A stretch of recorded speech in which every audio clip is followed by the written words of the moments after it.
This is a special episode of the One Piece podcast. We are going through Greg's exploits over the last, let's say, 3 or so years. Zach, I'm going to stop this locomotion of excitement right now and apologize in advance for the 3 hours of ums and uhs that you're going to hear during this smorgasbord of the Gregs. Can we call them Gregisms? Gregisms? I think Gregums? someone Gregums. is that on Urban Dictionary yet? Gregums? That sounds a little wrong. Gregums, I don't think it's an Urban Dictionary yet, but it should be in Keebler Elves' stock. Gregums, that sounds really good. What would it be flavored? Steven, what do you think? Ooh. Good answer, Steven. The only thing I can think of is figs. I don't know why that popped into my head. Well, they do have fig Newtons. Fig Newtons. Right? Fig Gregums. Zach, why are we doing this? Why are we having 3 hours of me? So these were from a couple years ago. We're finishing our 5th anniversary celebrations really this year. And I want to make sure that everyone out there understands just the kind of adventure you went on, Greg, because it's been kind of incredible when it all comes together. Was it exciting? This. I think it was both. It was exciting, and I think you won't even be ready for what happens here. It's gonna be both exciting and I can't think of another adjective.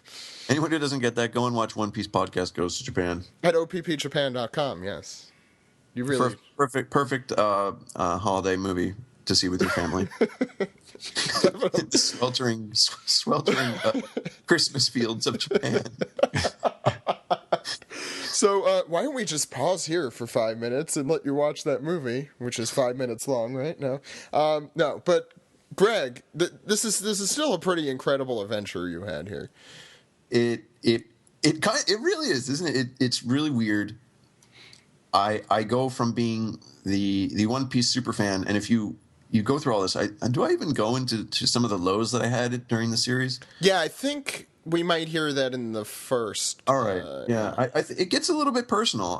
I talk about how things are a little bit difficult. Were a little bit difficult for me at the time, and actually was getting out of One Piece, and then was pulled back in by a really serendipitous opportunity, and I don't know how to describe it. I mean, if you're not familiar with it, if you haven't heard what happened, my suggestion would be to just sit back and enjoy the ride. Yeah, so what we're going to do is we're going to go through some of our highlights with Greg, as I said, from 2012 through last year. Since we haven't had Greg on in a while, though, when everything's all said and done, we'll talk to him a little bit about what's actually going on now and what we have to look forward to him in the future. So we'll do that at the end of the show, so make sure to listen to the entire thing, even if you've listened to it before. And Steven, what impressions do you have of Greg's full journey before people listen? What do people have to look forward to? Well, wow. How to sum it up? It's like, I guess it's just sort of like an amazing tribute to where you can go just from being a fan of something and a lot of hard work and the things like Greg is pretty much just like anyone else. He was not born into some kind of amazing circumstance that led him places that none of the rest of us could go. It was just this is just like any other fan. What happens if you just dedicate yourself to what you love doing and the amazing things that can happen, and it's really cool. And I think if you're a One Piece fan, you'll be able to, if not relate to his actual experiences, you'll be able to see, to experience and understand just how cool some of these things are that happened. Very, very, very well put. I think we should get right humbled. into it. No, it's true. It's true, Greg. So why don't we get right into it? Let's start out in 2012. So let's go back. Woo. Hey, Zach, this is Greg. This is a little bit unorthodox. I don't think we've ever done anything quite like this. But I'm doing a call-in. I'm literally phoning it in, as they say. And we're trying to do this in an effort to make sure that everybody out there listening who cheered for us, supported us, give us trivia questions, posted on Facebook, tweeted about us, so that all of you can get this information as fast as possible. Excuse me, but basically tonight I'd just like to talk about the experience and things that I haven't been able to discuss yet regarding the Hoko Tate appearance and everything associated with that. I think first of all, if you've been following the whole process very closely, you know that the competition itself actually occurred March 15th. So that's exactly 1 month before the air date is when the actual competition took place. So it's actually about a month that I had to keep my lips sealed about the result. And I actually only told one person. I told my wife what happened because she was the one who was there with me the whole time, and I just kind of wanted to let her know. So as soon as everything was settled, excuse me, I'm just digesting birthday cake here. It's rude of me. Sorry, guys. But I did let her know, and when we got to the hotel in the morning, man. So much to talk about. I don't even know where to begin. But I'm going to try to walk through it. And I'll probably recall things as I'm doing this, and I might jump around a little bit. And I apologize for that, but I'm going to try to give it some kind of semblance of continuity here. All right. So I guess the first thing would be how I came about this. I told you in the Werner Week podcast After Dark, how I applied for this position and everything. And the director called me back a week later and said, we'd like to have you on, blah, blah, blah. And I went to the audition, and the audition was really cool. I think we've gone over it a couple times, I think now maybe 2 or 3 times on the podcast, so I won't really delve into that. There wasn't really anything in particular at the audition that needed to be kept secret or anything like that. But it was from that point on where I came to learn a couple things. After I got the call the day after the audition where they were like, we'd like to have you, but we're not sure if we can have you, which, of course, was BS. They knew pretty much from the point that I emailed them that they wanted to have me on, so the director later told me. So, TV is a little bit tricky that way. How they do things and try to get information and whatnot. But, hey, that's cool. I understand. I knew that going in. Let's see. What was the first thing? I guess the questions were the big thing. So I had to develop the questions. I know a lot of you were wondering about that. I guess, why don't I do that? Why don't I just go over the questions right now? In case I know some of you out there are wondering what exactly they were asking or what the answers were, et cetera, et cetera. I'll try to recall them right now and go through them. First of all, our questions. And this is in no particular order. I can tell you the actual order, but first original piece of information I'll tell you is that the order that you saw them on, the program, that was not the actual order that they were asked in the actual event itself, at the actual competition. They rearranged it to make it more exciting for TV. Let's see. Our questions first was the order of the Jump comics, so that was the same. Basically, in 2008, they ran a promotion for One Piece's anniversary, which was the spine of Jump was One Piece for a year. And Oda did it. He broke it up by seasons. So each one had a season. And this was a big deal at the time, but we found out that I think it was number 16, volume 16, was actually misprinted. And instead of being Nami, it should have finished off Nami for the fall edition. It ended up going into the summer edition right away with Brooke's head. And a lot of fans were like, oh, what? That's weird. And then the next week came out with finally we got Nami. But then, of course, they're numerically ordered, so that meant that the order was unfortunately messed up permanently. So you could never put the jumps in numeric order and have the pictures line up. The question was, what two characters got messed up as a result of that? And the answer, of course, is Nami and Luffy, because Luffy's right arm, I think, right hand, gets messed up because of it, and Nami is taken out. Most of her body is taken out. So that was the answer there. Our second question and I'm just going to do this in the real order they were. Our second question was Zoro's, or Usopp was hidden in Luffy's Tehaisha, what's the English, wanted poster, and everybody knows that, but there's somebody else hidden in one of the wanted posters, and we asked the editors, who is it and whose wanted poster was it? And this is something that I have been sending again over and over and over and over to the SBSs for the longest time, and it's never gotten an answer. It never got it published. It never got an answer, anything like that. And I thought it was a really, really cool piece of information, but nothing for years. And I guess this is as good a time as any to explain this, but no, it's not actually. No, it's not. I'm sorry. It's too complicated. I'm just going to keep going through it. The question was, that was the question, and the answer is, of course, it's Usopp hidden on Zoro's wanted poster.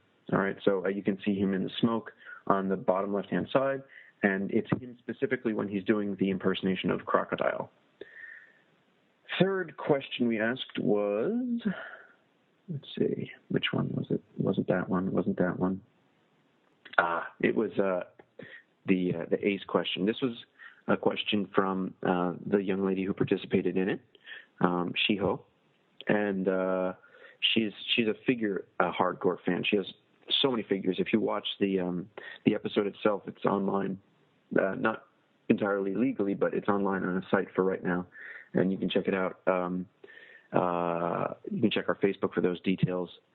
She created this question. She has just like thousands and thousands and thousands of figures and figurines and things. Let's see. Oh boy. What is it? Oh, yeah. There's a particular Ace figure, and I'm not big into the figurines, so you'll forgive me for not knowing which one this is. But there's a particular Ace figurine that has a perfect replica of that is the quote-unquote perfect replica of Ace. There's one detail on it that has not been perfectly replicated on any other figurine, and she asked what was that detail.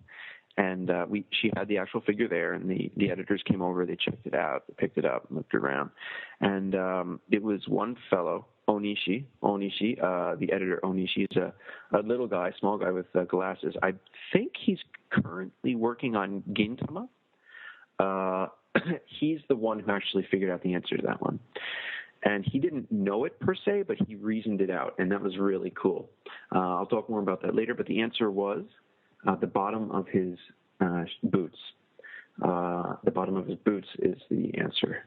Those are not perfectly replicated on any other figurine. They're present on a couple other figurines, but this is the first perfect.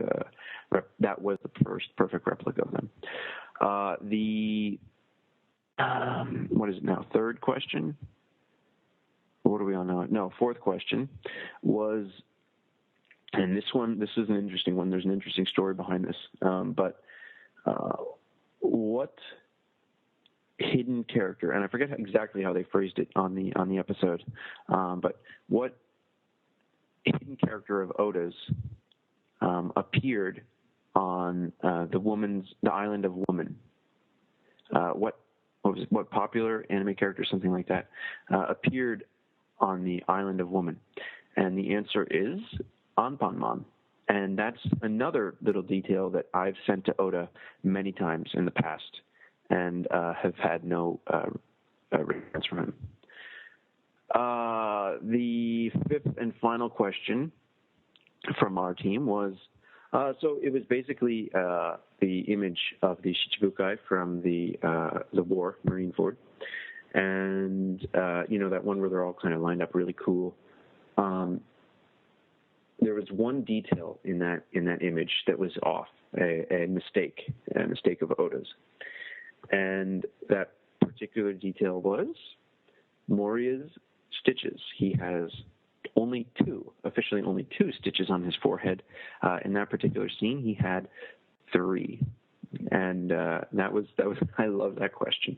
Okay, of those questions, believe it or not, I was responsible for 4 of the 5.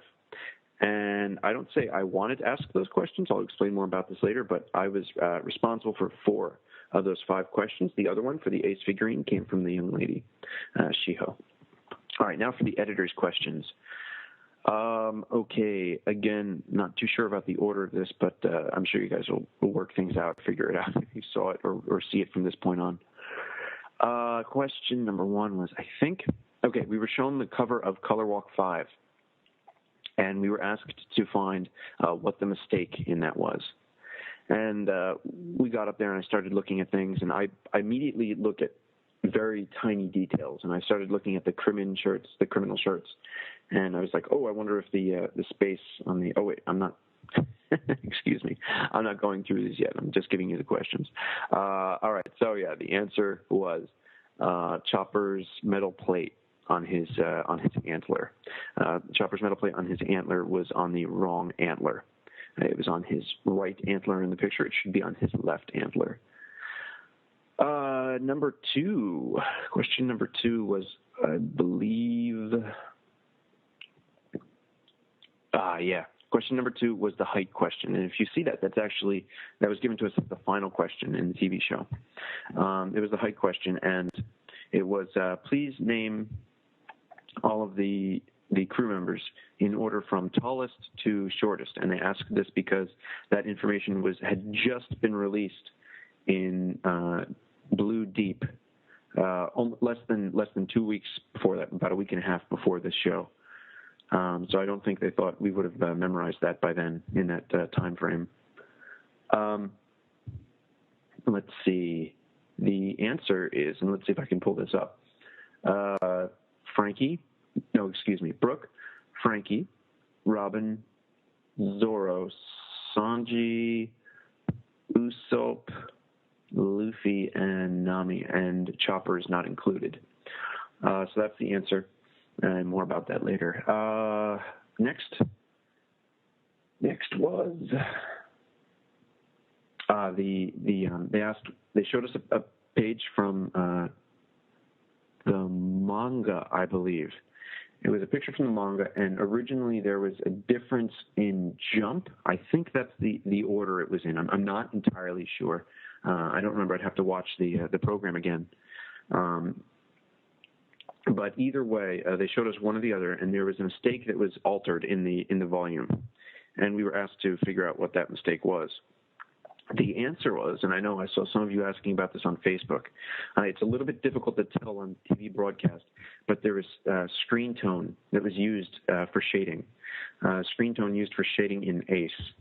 It was intended to be used in Jump, but it was not. And if you look in the Jump very, very carefully, some regions of Japan actually left in Oda's little memo that was to add screen tone here. So that's really cool. That's super, super rare. I don't even think I have that. I've worked with a number of fans on Facebook and Raftel forums with finding mistakes like Chibi Harlock. And Chibi Harlock has found a huge number of these mistakes that were originally in Jump. That one I was just neither of us were aware of. I didn't know it. Chibi Harlock didn't find that one. It's a hell of an error, and it was really cool to find that out. So I was really happy about that, even though we did get it wrong. The next question was question number 4. They showed us.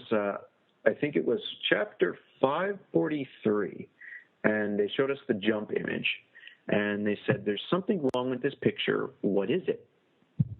Or they said there's something wrong, here with this page. What is it? And the answer is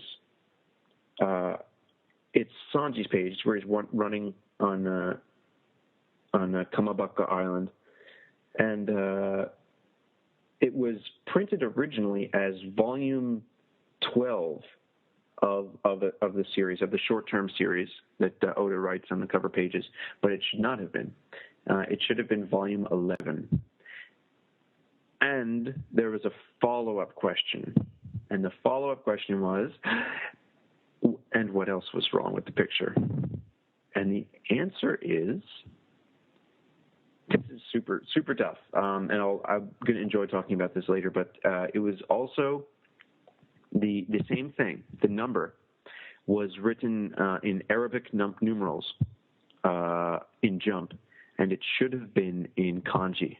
And it was fixed for the volume to both kanji and Arabic numerals. So, wow, yeah. And then the final question was, in the very first chapter of One Piece, in Jump, what were the words written in those spaces? You can only see this in the very first chapter in Jump. It's not replicated anywhere else, I don't think. And, basically, what were those words? And the answer was, what was it? It was like, sorry, I'm not going to be able to recite this offhand, but it's like, the kind of typical thing that you expect from One Piece, and it seemed so typical that we didn't think it was that, but it was like the dawn of romance and adventure. It begins now, or something like that. I don't have it in front of me, but that was the answer. All right, so those are the questions and the answers. Now let's kind of go through them and talk about them. First of all, the questions. How were they decided? In the audition stage, I showed them a number of pieces of information to kind of wow them. I showed them things like Crocodile's hands, which they did not know. In the cover page where he's shown in Impelled Down with two hands, basically, and that was fixed for the volumes. I showed them that, and that kind of blew them away. They really loved that. What else? They had us do kind of like a lightning round quiz between the fans, between 4 other fans, so 5 of us total. And my lightning round question was, where did Anpanman appear? On what island did Anpanman appear? That was my question, and nobody got it. I stumped everybody in the group. So that was how I kind of made them aware of that information. Then the other one was during they were kind of to do like a profile movie on us. You saw the part where I'm like teaching in school and stuff. I wasn't aware that was going to be a profile because at that stage they were still trying to be tricky, and I had already passed and I was already going to be in the show. But I didn't know that. They said that they wanted me to make an appeal to them, like show how much of a fan I am. So I got out all of my 2008 jumps, lined them up, and I showed them that. And I was like, hey, look at this. This is really interesting. There's a mistake here when they're lined up like this. And I just kind of showed it to them to be like, hey, this is kind of cool. But they fell in love with it. They really loved it. And as it turns out, they asked me to use those questions or turn them into questions. So that happened. Then a couple days later, I got an email from the director, and he asked me to basically make 5 questions. But the rules for the questions were, and this is where it gets tricky, we couldn't just ask any question we wanted to ask. When you're dealing with television, you have to understand that it needs to be interesting for anybody at any time. So even people who aren't super maniac hardcore fans, they have to be able to follow the question, and it has to be somehow interesting to them. So, for example, you've got the 3 admirals, and they're based on real-life people, real-life actors that people of pretty much any age in Japan will know. I mean, young kids don't know who some of them are, of course, but, I mean, they will. It's just like knowing who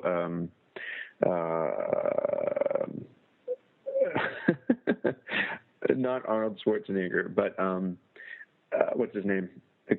Kurt Russell, or no, not Kurt Russell. Jesus Christ! Dances with Wolves. What the hell is his name? That guy. Yeah, great example, Greg. Okay, so I'm back again, and let's see. What great example can I come up with? Kevin Costner. That's who I'm trying to talk about. It's like Kevin Costner. It's like, he's not like not every 11-year-old is talking about how great Kevin Costner is. But I mean, when you get to be like 17, you'll be like, yeah, Waterworld sucked. So, that's kind of the level that they were looking for. Like, oh, hey, we want to be able to say, like, hey, look at these admirals. They're cool because they're known by anybody. But obviously, those are really easy questions. So they were looking for something that was much harder, but of that same kind of idea. So obviously, I could have been like, how high do sand dunes get in Alabasta, in the desert in Alabasta? But there's nothing for that. I mean, there's no real relation to that for the people watching it. So we couldn't just ask anything we wanted to. So I was charged with 5 questions, and they asked me to develop the Anpanman and the jump, lining up of the jump, the 2008 jumps, that mistake. They asked me to develop those 2 pieces of information into a question. And I had to do it by giving kind of a foreword and introducing it and saying, like, hey, there are many interesting and cool hidden characters in One Piece, such as Pandaman or Tomato Gang or such and such, and go through them and say, now we've got this character. Where is this character hidden? All right. And I asked it pretty much as I asked it at the audition was, where is Anpanman hidden? But then the director said that, no, we don't want to ask it that way. We want to ask it a different way. So could you ask it so that the answer is Anpanman? And I said, well, I don't really want to do that, but okay. So I did that. And I also sent the Zoro question, the Zoro wanted poster question. And what other one? Let me think. What was the other one, Greg? Come on, think. It's not that important. Oh, the Moria. Yeah, the Moria. I sent them the Moria one, and I was really ecstatic when I thought about that one. I found that one off my mistake list, and they really loved them. There were some other questions. I actually sent them a total of 7 questions, but they chose those, and they compared mine with the other hardcore fans. And basically, they thought my questions were the shiz. So they went with my questions. They went with 4 of my questions, and as I said, one of the other maniacs. That ended up being a terrible error because, quite honestly, the Anpanman question, even at its most difficult, how I originally wanted to ask it, was still 50-50. It's either something you know or you absolutely do not. So it's not like a reasoning thing or anything like that. It's something you can think about or ponder. It's just you know it or you don't. And I was really concerned about that being in the form of a question where the answer would be Anpanman. As far as the jumps lining up, I pretty much knew they were going to get that one, but the people on the staff were pretty adamant about using that one. They really liked it. So I kind of, well, whatever. What can you do, right? So I gave that one to them. And then I won't tell you what the other questions are because, well, I'll tell you why later. But and they didn't take any questions from the third Maniac member, which was a terrible mistake. He had an awesome question. And unfortunately, he ended up ruining it for further use. But because he ended up asking the question to the editors afterwards, after the match. But by doing so, he was able to confirm that they would not have been able to answer his question. And this was his question. What were the 4 changes to Robin's wanted poster after her new bounty? What were the 4 changes to Robin's wanted poster after her new bounty? Now, if you look that up, I'm pretty sure you'll be able to find that pretty quickly. But if you know it off the top of your head, well, congratulations, because that's quite an achievement. I will tell you the answer. If you don't want to hear the answer, then I guess cover your eyes if you want to search for yourself.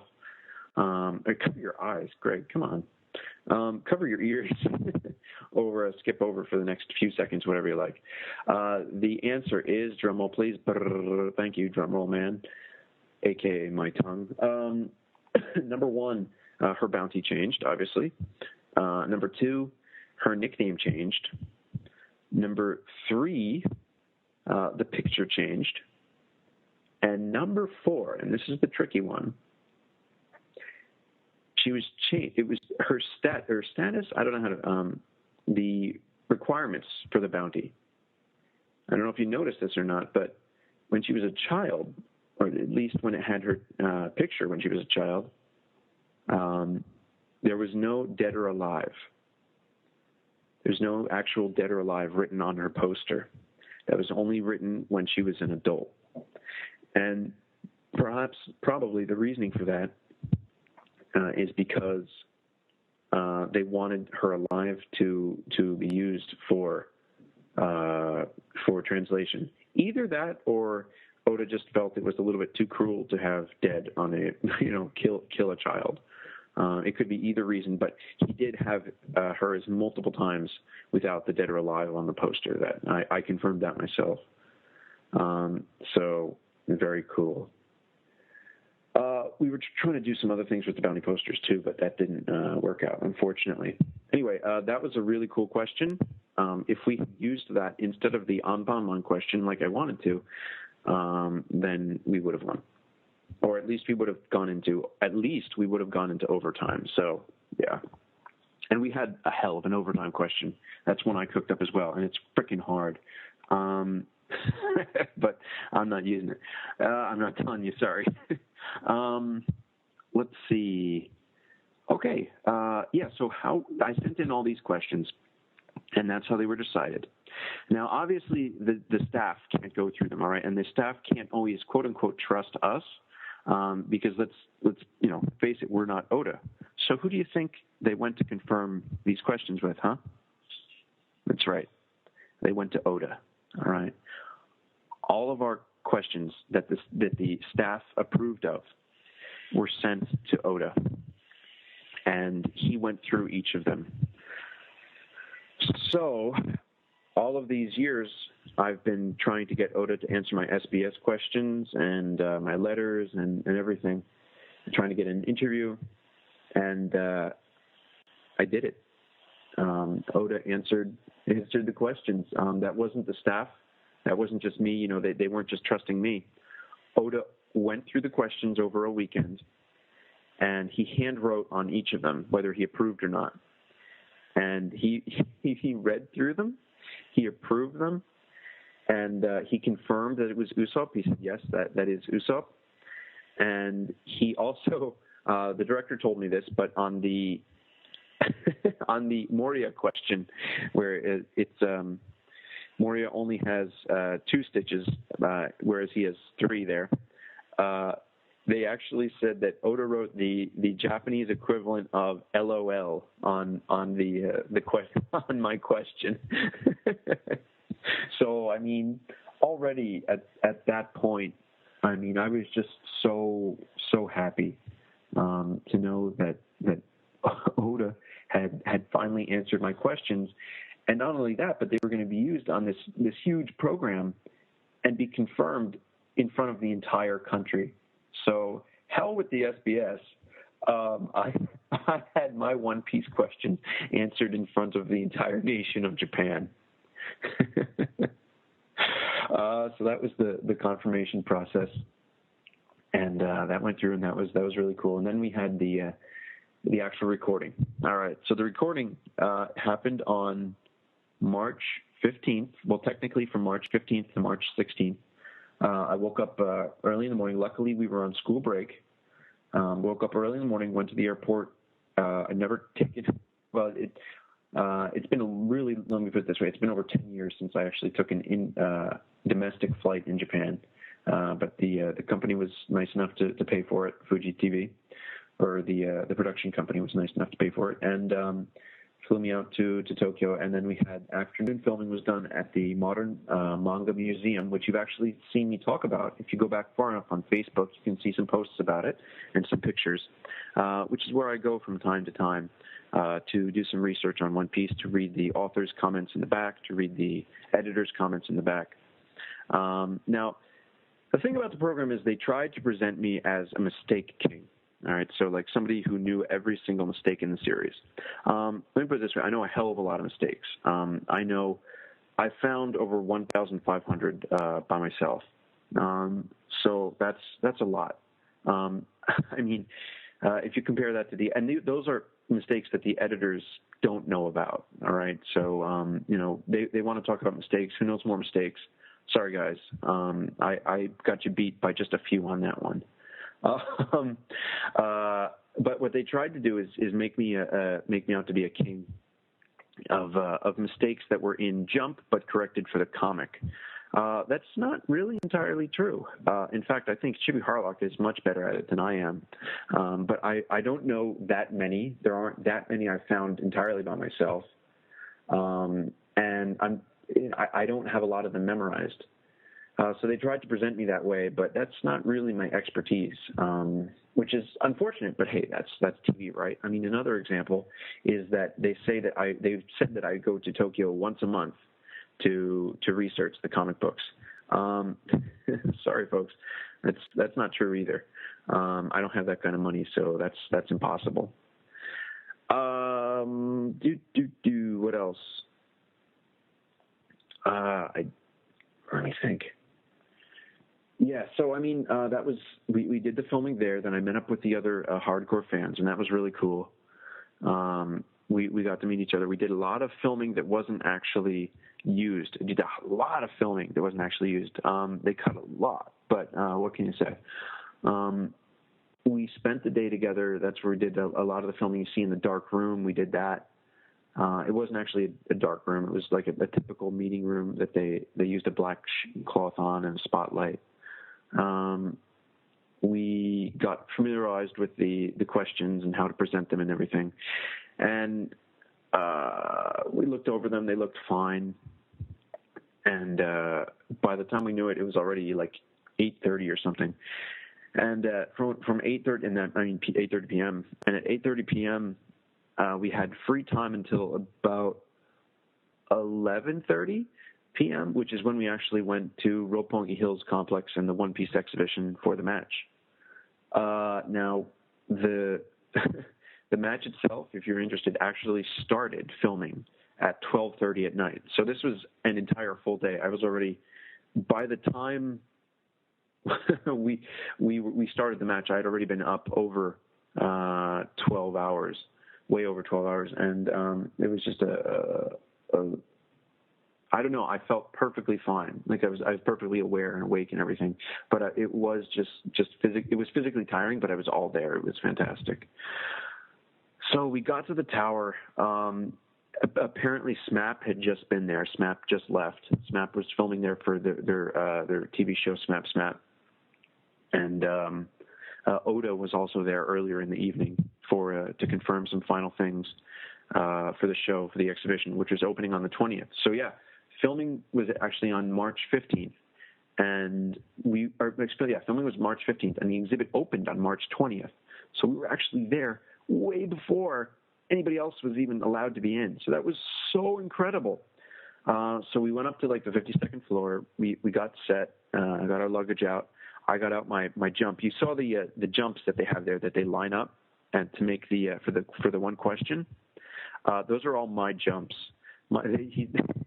I've been keeping them for years, and they said that actually the jumps that I have are in much better condition than the jumps that Shueisha have in their own Shueisha library.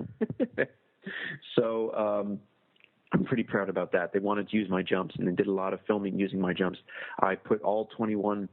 I put 21 of them, both the fall and not fall. I said fall earlier in the program. That's incorrect.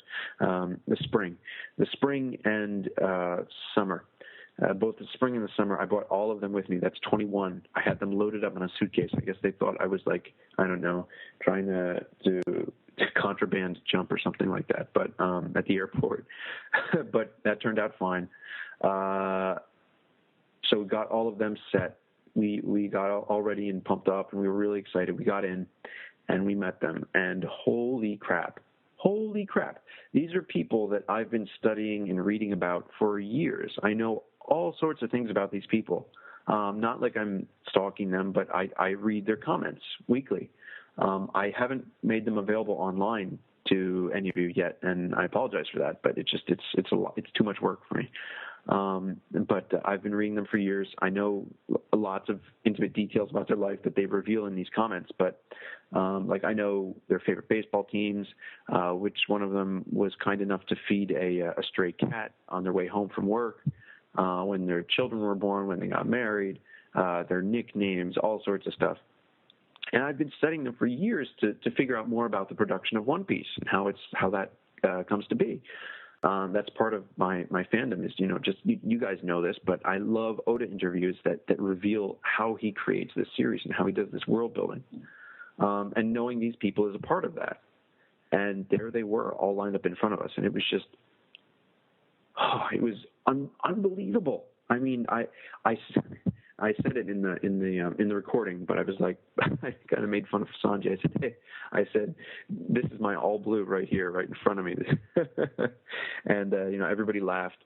But a lot of that got cut, unfortunately. But hey, again, that happens. I gave them a present.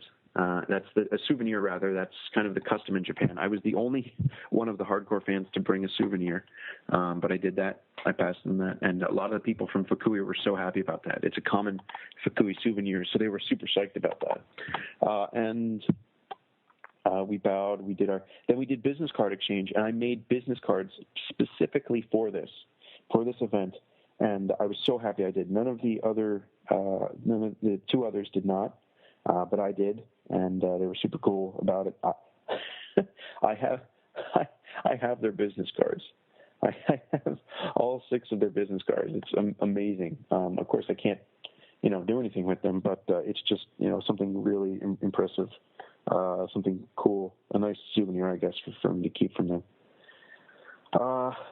And we did our greetings, then we separated, and then we got ready, did final preparations. We had about 20 minutes to half an hour, and we came back, and we got everything started. Now, at the start of it, they do introductions and things, and the lady brought out that kind of plaque that you saw with the message from Oda, and it was funny because she actually kind of messed it up. Because she brought it out, placed it on this gorgeous kind of treasure box that they had, and it was supposed to get revealed and everything. Pull down the red thing over it, but the red cloth over top of it, covering it, kind of fell off, and you couldn't see anything super important, but it kind of fell off, and you were like, oh, whoa, we probably know what this is, kind of thing. And they were like, hold it right there, young lady, and like they made her just like freeze. Before any more of it came off, and like 5 people rushed over and covered it back up, and she had to come in and walk in again and put it up and reveal it, and it really revealed the message, and that's where you see me crying there, and that was just really emotional because it was a direct, written message by Oda cheering us on basically, and it was fun. I mean, it was typical Oda. I mean, he was also having fun with it, assigning the belly assignments to his editors.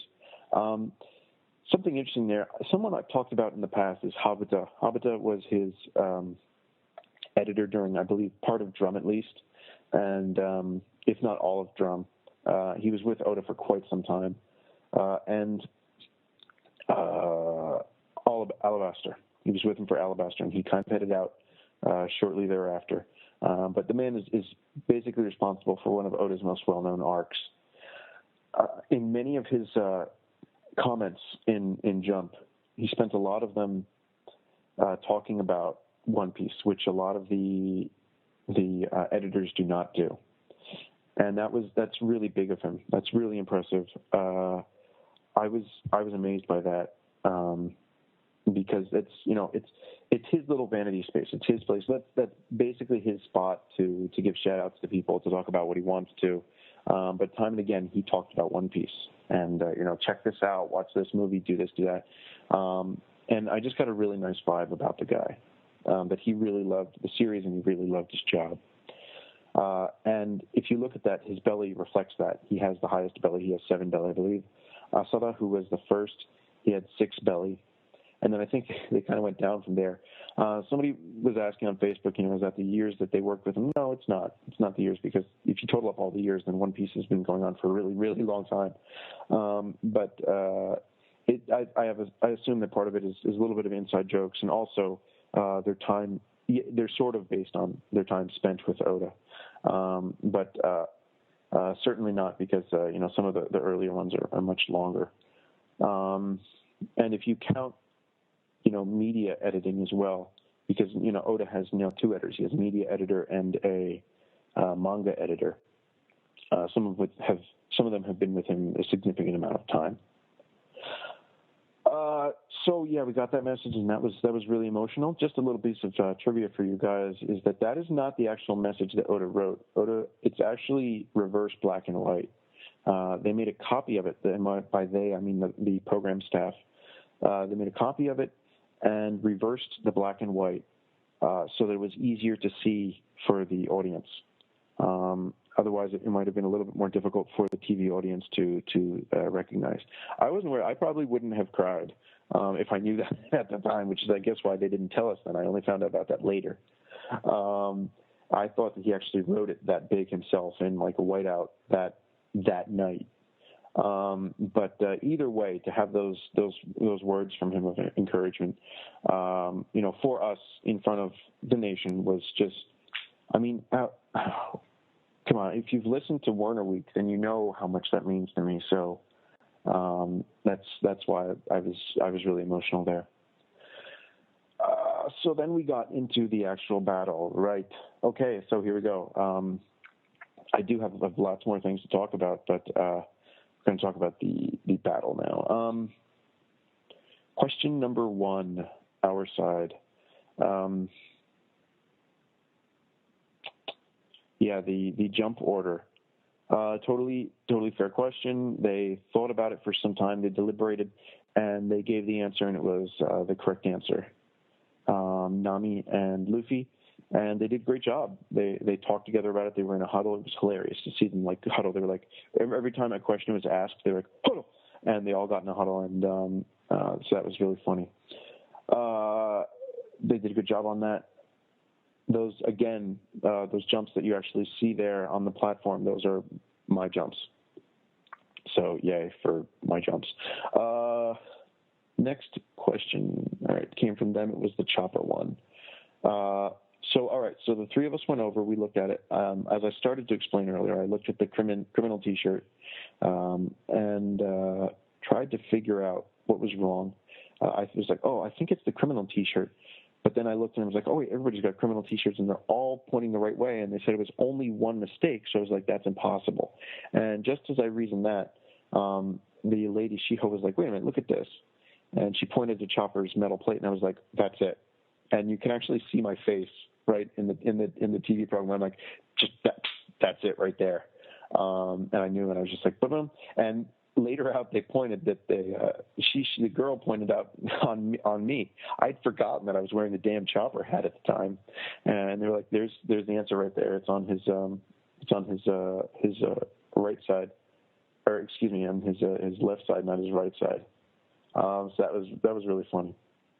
The next question from them the next question from us was the Zoro. All right, the Zoro one. They wanted to get a look at and by they I mean the editors. They wanted to get a look at the bounty posters. All right, but this was the one question that I think. No, this was one of two questions that was entirely based on knowledge of the series. There was nothing you could see or look at or recall. You had to know it. And I was so happy about that. The staff was originally going to have bounty posters prepared, and they could look at them and try to reason it out. But this was complete knowledge, and I was so happy. I mean, you either know it or you don't. And this was one of two questions that were based entirely on the story. Not how well you know certain characters, but actually, details of the story itself. And they got it wrong. They got it wrong, and I cried again, I think, when they got it wrong, because, it was kind of like a little bit of like, gotcha. Having sent this so many times to these very people, and saying time and again, like, please, this is really cool. Is this Usopp here? And then having them get it wrong. That was just awesome. And they said, well, the director, asked, well, Greg, why are you crying? And I said, I'm just so happy because I sent this to the SBS many, many times. And all they did was they just apologized. Oh, really? We're very sorry. And that was oh man, that was a great moment. Next question was from them. It was the height question. Oh man, was I happy! You can see me in the actual video just how happy I am when we got that question, because I studied that purposefully, knowing that that would be, it's a relatively new piece of information. It's detailed and it's not impossible to remember. I mean, an impossible thing to remember would be the birthdays. I mean, you just can't. You can memorize it. You can memorize all of them, but you can't. I don't think anybody, unless you're an idiot savant, you could do that within the time frame that Blue Deep was released and the actual match. So I did study them, and I memorized all of them. And the only thing was I never thought about who was tallest to shortest, but I did. I knew each number. So it's actually even more. What really happened was more impressive. I named the 2 years ago and the current heights for each and every character. But I'm guessing because of the program having time constraints, they cut that out. They only showed that I said Frankie's, but I did that for each and every character, and it blew them away. Even the Shueisha staff were just like, "Whoa!" And that was an amazing moment. That was really incredible. I think the evening could have just ended right there, and I would have been on top of the world. So yeah, there was that question, and everything kind of went downhill from our team from there. The next question we gave them was, let's see, went through that one went through Zoro one. The Ace. So yeah, the Ace one, they all came over for that, and they were looking at it, and it was kind of funny. Time and again, like Hattori, the fellow who's half French, half Japanese, he would pick up the Ace figurine that was there, and he'd just fall apart in his hands. It was hilarious. They were all like, "Don't break it, you idiot!" It was really cute. They all really worked well. They're very well, and they all worked together. Man, I'm trying to speak somewhat coherently here. Sorry, folks. They all worked together very well. Boy, so yeah, Onishi. So Onishi came in, and he was like, "Well, wait a minute." He's like, "Don't most of these have stands? Don't most of them come on stands?" He's like, "Well, if they come, they all come with the stand. So then wouldn't it be the bottom of the boots?" And I was just like, "Shit!" And we all kept like smiling faces. And everybody else was like, "Oh yeah, the bottom of the yeah." And somebody was like, "Well, what about the color of the hat?" And they're like, No. I think it's the boots." And they answered the bottom of the boots, and hey, they got it right. And that was Onishi's big moment. So that was really cool for him. They were all excited about him, and they all cheered around him. So that was great. Our next question was the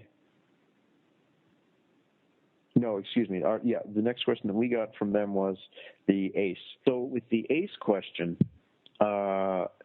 basically I had no idea, but I did notice that I did recall that some of the mistakes that Chibi Harlock found that were altered.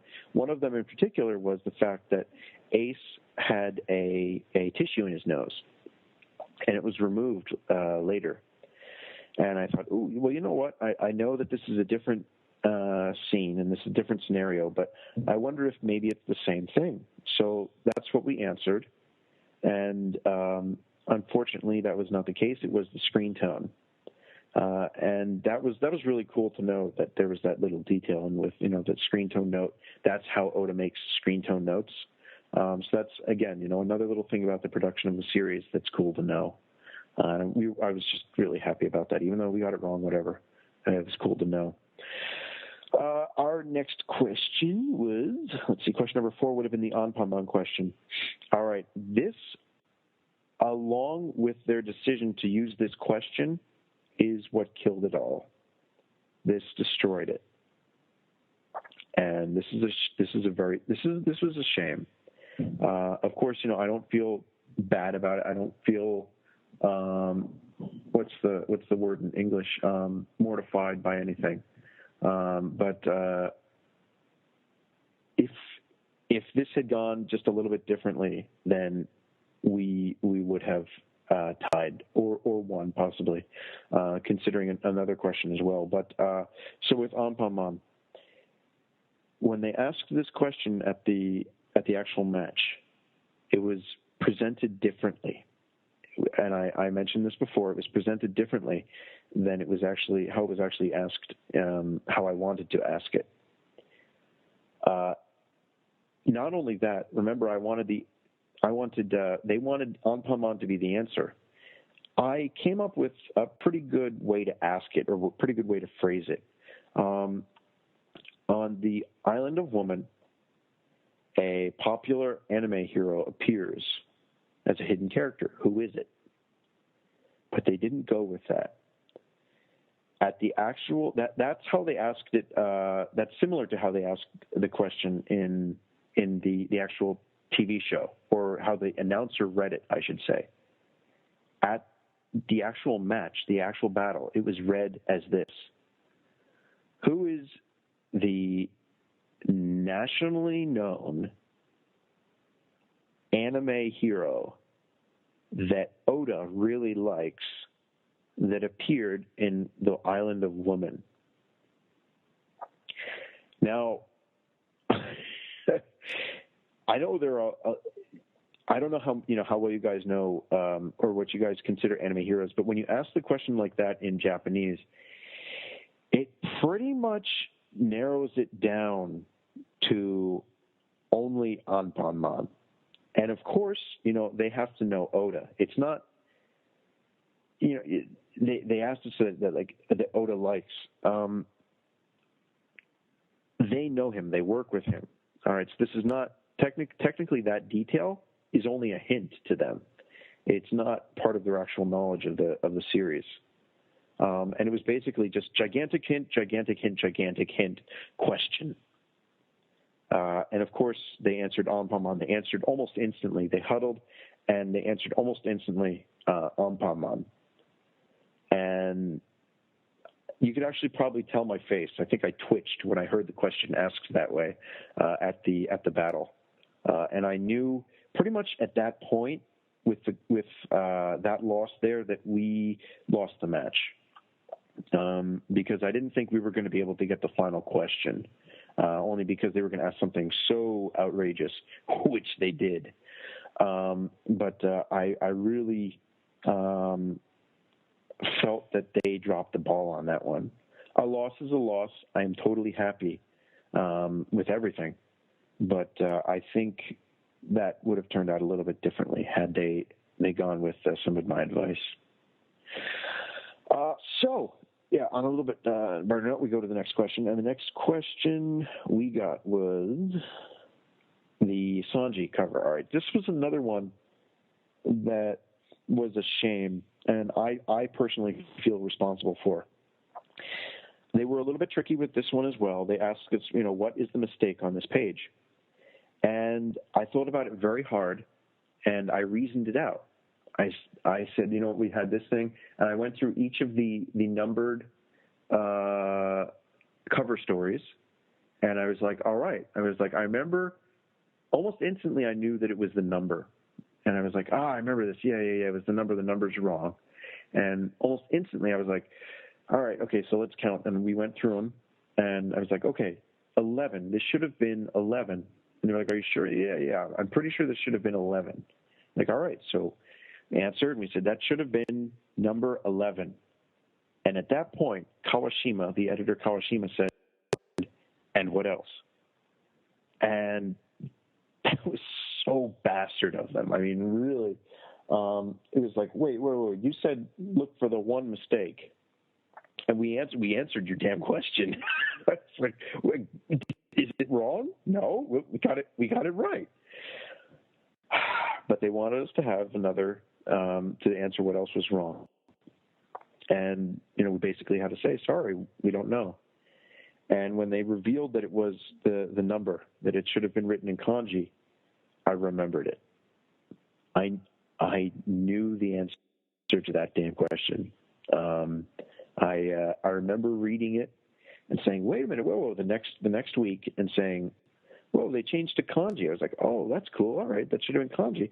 And then going into the actual volume itself and saying, whoa, hey, they changed it here too.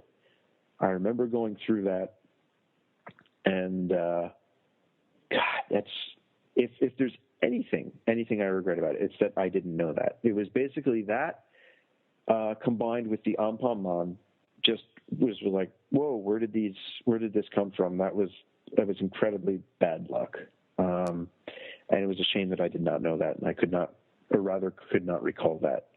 But I did, in fact, know that detail at one point. So, whatever. I'll never forget it again, right? Hey. All right. Let's see. Our final question, the Moria question. I love that. Man, I love that. They deliberated over it for 10 minutes.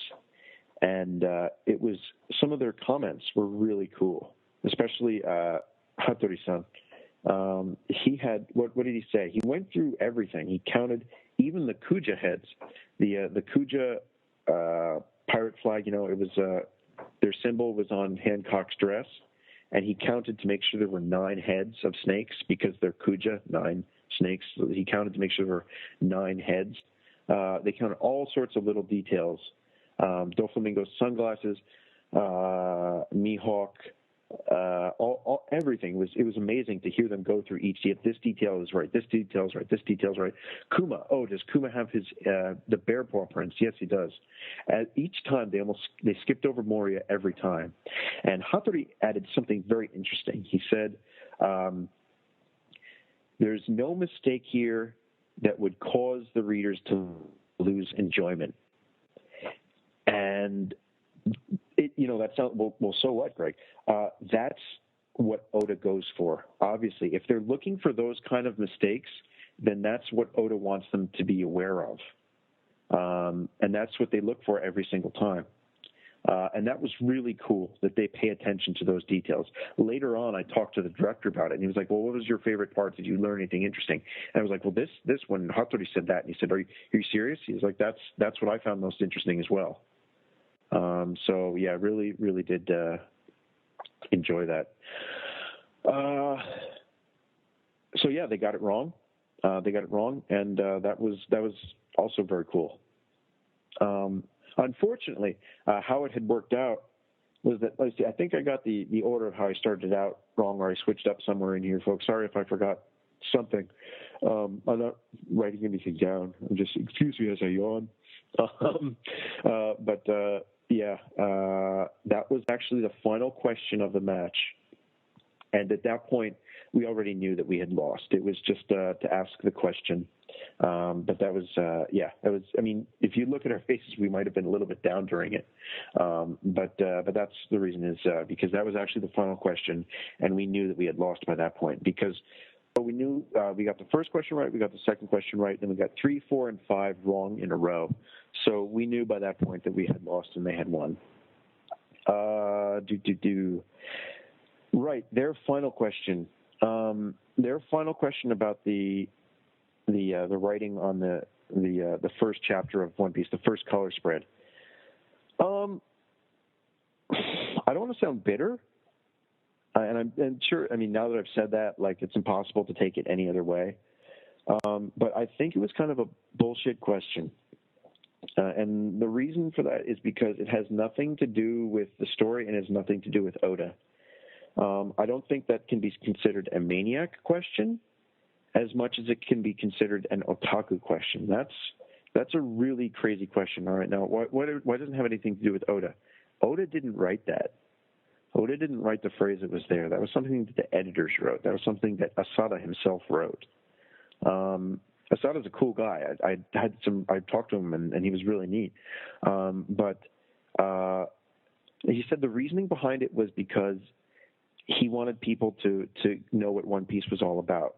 And that's sweet, but it has, nothing to do with actual knowledge of the series itself.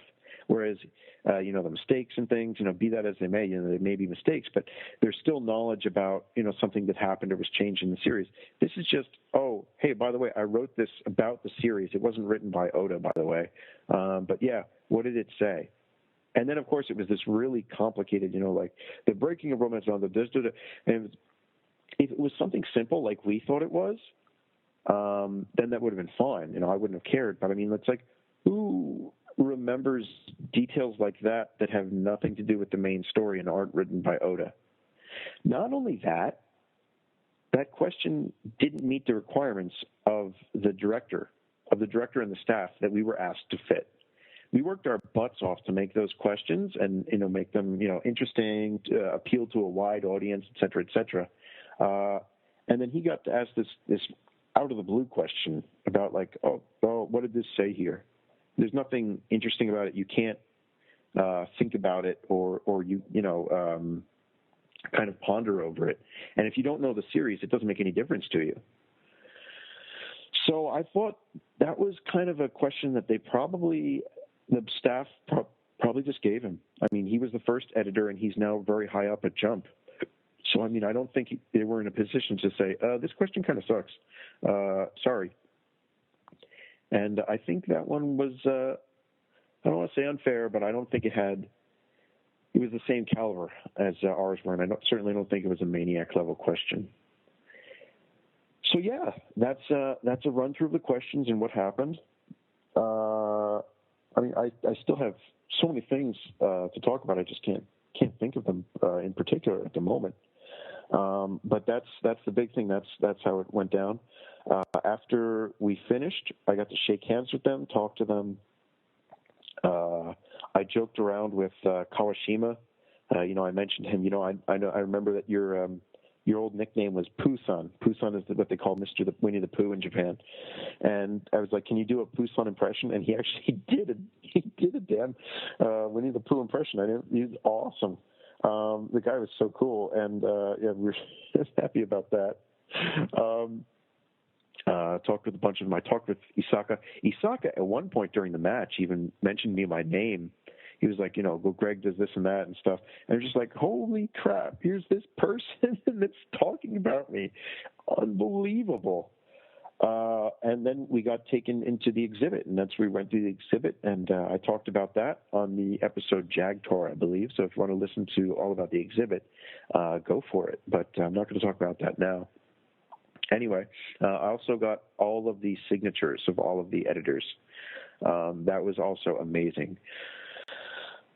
And then I think it was about a week, a little bit more than a week maybe later, I got an email from the director, and he said he wanted to do some retakes. So he was coming to Fukui to film some retakes. So he came to Fukui, and I took half a day, and got home early, got the place set straight at home, everything looking nice and pretty. And the guy arrived, and he rang the bell. And I went downstairs and opened the door, and he was there with the camera. He said, hello, Greg. Hello. Oh, hello. How you doing? Come on in. And he was like, I have something for you. And I was like, what? And he said, I have something for you from Oda.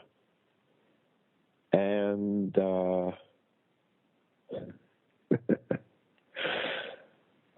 he handed over a file, and at that point, it was thin enough paper so that I could see through, and I could see through the paper and see the outline of Luffy. And I've seen Oda's signboards and signatures enough to know what that means. And he passed it over. He said, "This is from Oda," and I knew what it was, and I just said, "No." I said, "No, this isn't possible." I said, we lost." I said, "We lost. This isn't possible." And he said, "Open it up." And I opened it up, and it was Oda's signature with Lucy on it, and it said to Greg Werner, and it's the date of the match on it, and I was just in awe of it. But then he says, "Turn it over," and I turned it over, and it says it's a message from Oda, and it says, "You're the one who sent me all those letters, right?" He says, "Thank you for fighting on my behalf, Oda." And I mean, I fell apart. I mean, they didn't really show anything from that moment. I mean, they showed a little bit of a very brief moment of that, but I mean, they didn't show the moment I got it or anything. They do have the video. It's sitting on a shelf somewhere in their offices, but it was an incredible moment. It really was quite emotional, and it still is. And I can't believe it. And that was probably the third happiest day of my life. And I had 3 personal dreams, and number one was to have an unbelievable proposal and marriage ceremony with my wife, and I did that. And the second was to be a teacher in Japan that the students would be able to love and enjoy, and I accomplished that one. Especially, I found that out when the students made a surprise video for me when I was leaving, and they did a couple other surprises too. But that was also a very emotional day. And this one was one that I've been working on for about 11 years now, and it was really great. And I want to thank all of you for listening and supporting me through these years, for reading my work, enjoying my work, giving words of support, helping out, and especially the podcast team.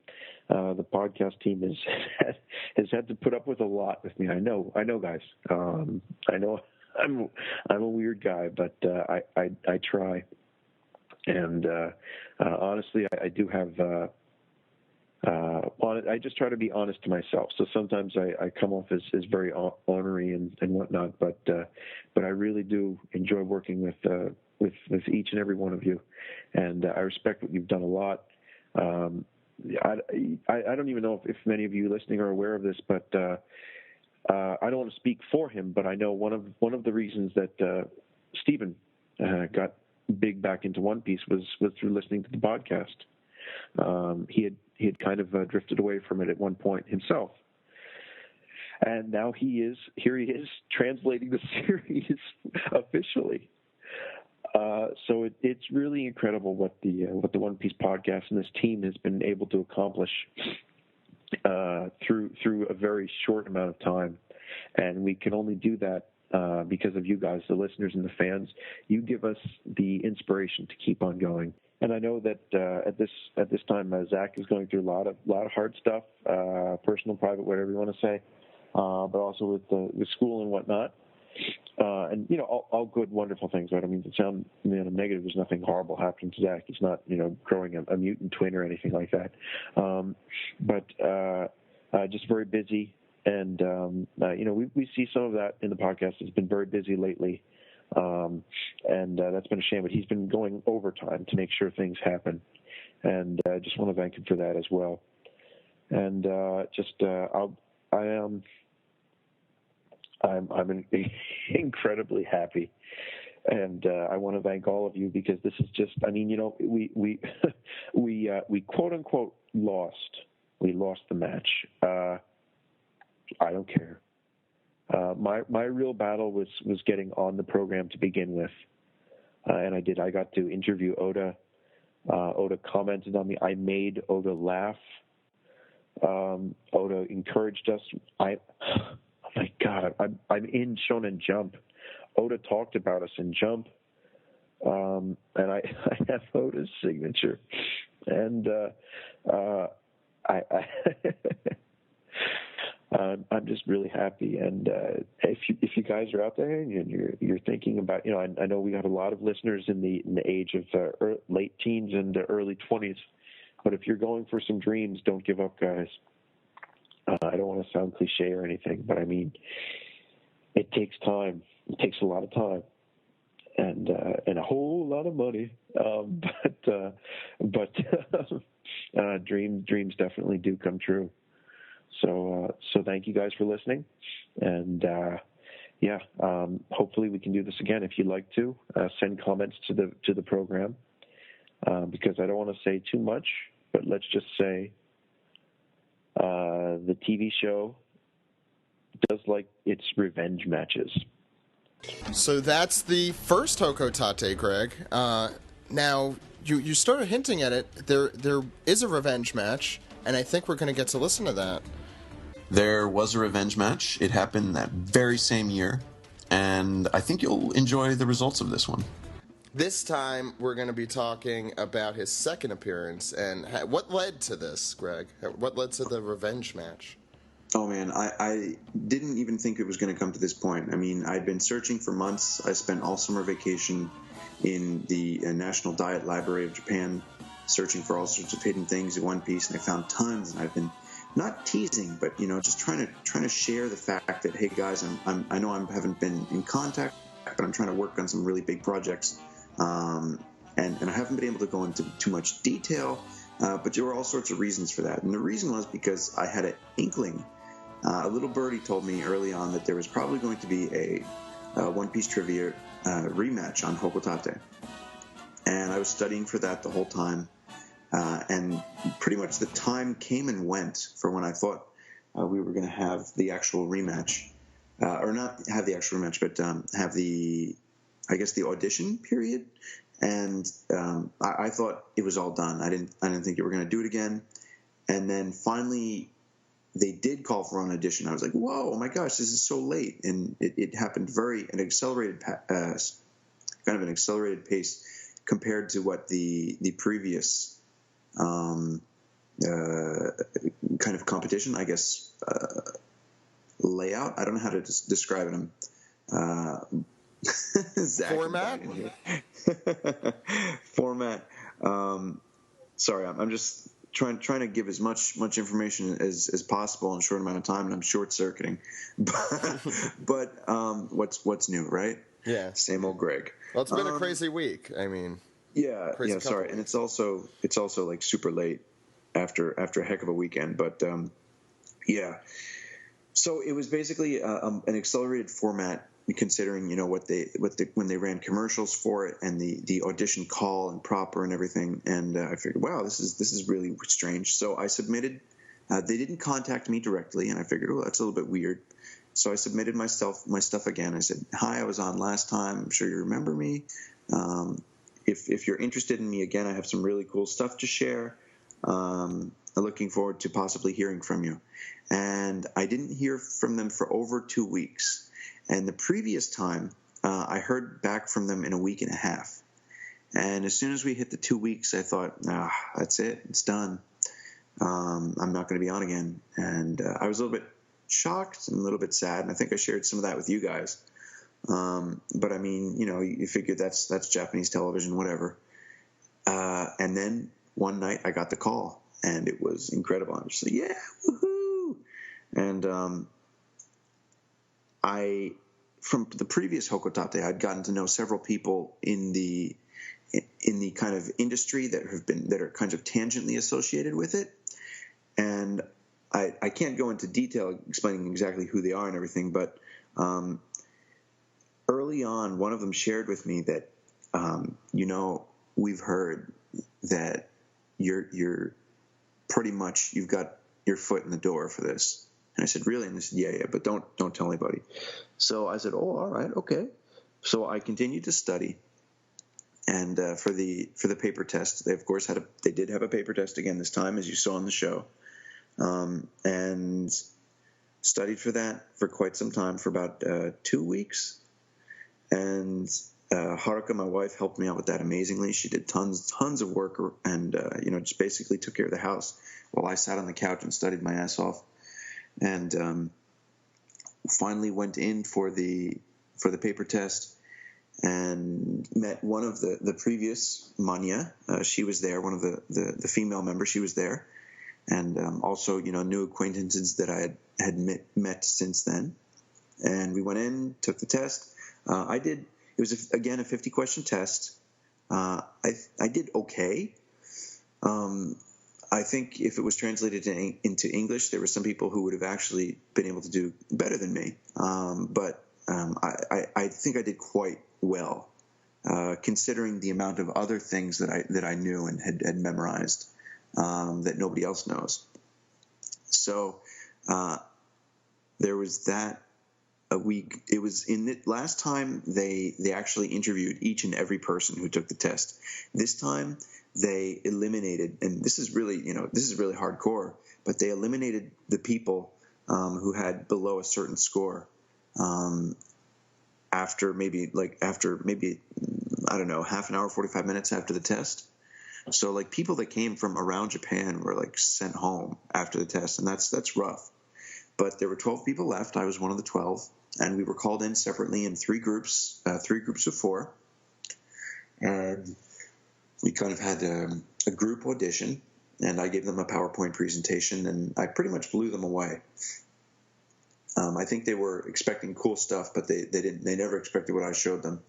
And some of what I showed them, actually 2 things that I showed them at the audition proper ended up being used as the final questions in the program. I never expected those particular ones to get picked up, but they really liked them, and I was happy they enjoyed them too. But that was the audition. Went home after that. Felt pretty good about it. Didn't hear back for a while, but again, with the information that they were interested in me from the get-go. And I kind of had like I said, my quote unquote foot in the door for it. I wasn't getting myself let too down, and finally got the call one night. Was ecstatic, and things just kind of went from there. From that point on, they came to Fukui to do filming, and that filming was for my profile video. Actually, before you go on to your intro video, do you want to talk a little bit about what we were originally planning with the X marks the spot kind of contest that we were hinting at? Boy, that kind of blew up in our faces, didn't it? In a good way. For literally the best of reasons, the most wonderful of reasons.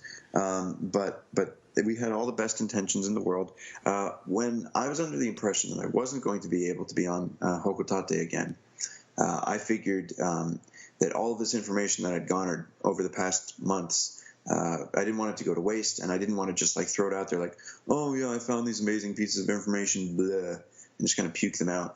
I thought we'd have a lot of fun with them and do a huge trivia contest, trying to get people. We had pretty much a lot of the team involved in this, in the creative process, trying to come up with how to best present questions and teams and scattered I guess like what do they call them? Ranks? Not ranks, but like clues. We were trying to do like a gigantic scavenger hunt along those lines. Yeah, well, I mean, the more difficult questions would get along that way, but like what are they called? Ranks, when you have people versing each other and they go up like Karate tournament. Kid kind of. I mean, yeah, like the NCAA kind of. Yeah, like tournament style. And we had this all planned out. We were looking into all sorts of things and industry people to get involved. And then I got the phone call for Hoko Tate. So that, obviously did not work out. However, it's still something that we're going to pursue eventually. And I can't go into all of the reasons for that, quite just yet. Why I can only say eventually. But let's just say there are many things that I still have to tell you that are hidden in One Piece, that I can say with some confidence that only I'm aware of. And I have good reason, let me just say right now again, I have good reason to want to keep that information confidential for the time being. I'm not trying to wave that in your faces. I know a lot of people get uptight. Greg's trying to hold back information. Guys, look what I was working towards this time and look at the result of that. So, yeah, trust me. So anyway. Yeah, so why don't you talk to us a little bit about this really cool intro video, which I know a lot went behind. All right. So, yeah, I'm just looking at this right now, and they're filming me. If you can ever see this on YouTube or Dailymotion, cue it up. I'm sure it's going to be on there soon. They just started my introduction video. I was the first one they went into, and they've got my name up there, 29 years old. The last Hoko Tate aired on my birthday, so that was really cool. I was actually 29 at the time then, but hey, who cares? And I'm in my apartment. I've got my super shirt on. You can see my refrigerator, and I'm at my table writing stuff. I'm writing kanji, and I'm writing, it's like absolute victory. The guy asked me to write this, and this is what like Japanese students do when they're in like a test season. They write this out like absolute victory and such, and they put it on their wall, and it's like a big thing. So they had me do that. Then they've got the pictures of me from the last Mania battle, getting an answer right, and that was super, super wonderful moment. Then they've got me at my desk, and boy, I can't believe they actually showed this up close. I was hoping that they didn't, but this is another piece of very cool information that I guess some clever people will be able to figure it out just from watching it. But yeah, something a little bit secretive here that is very cool. So they're talking about how I go into my new form of study as compared to last time. And here I am with members of the podcast, fans of the podcast. And you, maybe some of you remember on the podcast, there was one day where I desperately called out on the Facebook page, are there any fans from Europe? And are there any fans from Asia, East Asia specifically, that have Skype and are free during this time? That was because I was looking for people to come on because we had some cancellations and whatnot and last-minute requests from the recording company. But ultimately, we've got a very different-looking Zach Logan. And, Not that different looking. I mean, really, it's like we're the same person. There's Jammer using Zach's account, so we could use the multiple. I want to say it broke my heart that I could not come on for this, but it was a confluence of I had my girlfriend over she was evacuated during the hurricane. It was literally the week of the hurricane. I mean, luckily, it was literally the time, not literally the week of, Zach. It was literally the hurricane was on top of you. I think that might be accurate. I think it was. I think we were hiding out at the time. But thanks to Jammer so much for doing that. It breaks my heart that I couldn't come on for that. Yeah. And there's Alina, of course. She's been on the podcast. She had a lot of really cool merchandise around. She was ecstatic to be on. Some backstory about all of this. The members here, they sent us some really cool cosplay pictures. Unfortunately, none of them were used in the end. But it was very exciting and very happy to have them involved. Of course, Stephen and Eunice. And Kirsty, all podcast fans on Facebook. Very good to have all of you guys. And thank you again for being available on such incredible short notice and at such crazy hours. I mean, really insane hours. And especially thanks to family and roommates that were understanding for this too. So yeah, we basically all got together and they said like, all right, so we want you to do a quiz battle. And I made up questions ahead of time. We basically made it so that like I couldn't lose, but that's kind of what the program wanted to show anyway. So they had us going back and forth one after one another, and then they were like, "All right, so now can you do some questions that Greg won't know?" And I was like, "Oh, okay." And they asked some really, really good questions. Some of them I was really close on, and some of them I got. Of course, Stephen had a good question. This is one of the prepped questions. But Stephen actually got featured here. The production crew was aware that Stephen is the translator, so that might be why they were able to feature him here. But they even asked Stephen, used some Japanese. It was so cool. It was the first time I got to see him speak Japanese. Of course, there's tons of material here that ended up on the cutting room floor. But I think we filmed for like an hour or so, and we had a great time. Thank you guys so much. You see me here answering Mr. Seven, and they had me do the Frankie pose. I did the Frankie pose like 17 times, and they only used this one. I think the best one was actually during the competition in proper. It was really cool. Like we got the editors got my question wrong. And the director was like, "Greg, how do you feel?" And I put my glasses on. I was like, "Super!" And the entire place just broke up. But can I ask what the question the answer for Mr. Seven was? Kind of Jeopardy style, almost backwards.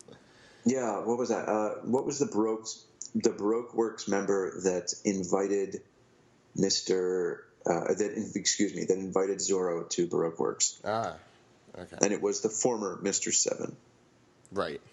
He was a derpy-looking guy. Yes, he was. Okay, continue. Sorry to interrupt. So, yeah, there were actually a number of different ways, like I mentioned, that they were going to the National Diet Library. There were a number of different ways that they were thinking about featuring me here. And they filmed it a number of different angles, but this was the one they went with the studying with fans from around the world. Which is cool. Yeah. Yeah. Eunice is basically saying, in Japanese, they have her saying, Greg is like a god to us. I don't think she said that. But she said, Greg is like such an amazing fan. We all look up to him. I'm sure Eunice knows what she said, but I don't think she said he's like a god.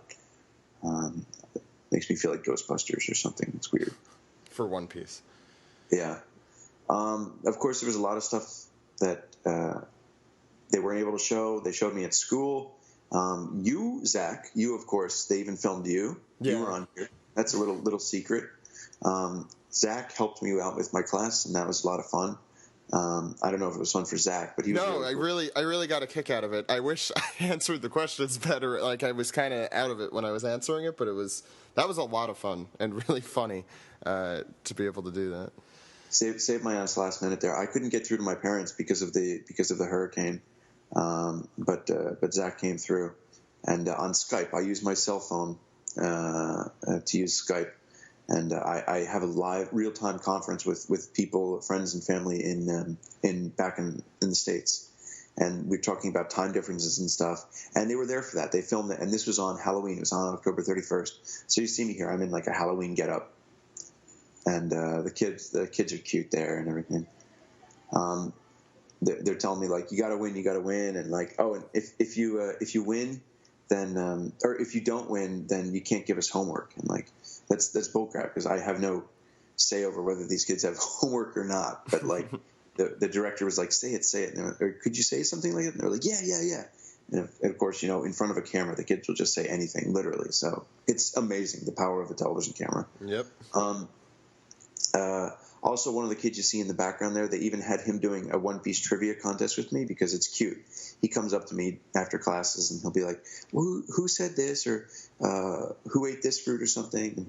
And they had me doing that in front of all the kids, and it was cute. I got his questions right. And, all of that was cut.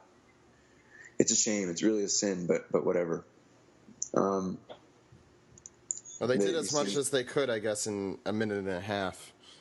Yep. And you see me there finally with the other shadowed Manya, and I got my cool pirate ring there, and my new One Piece cap that I love. So, I looked real badass.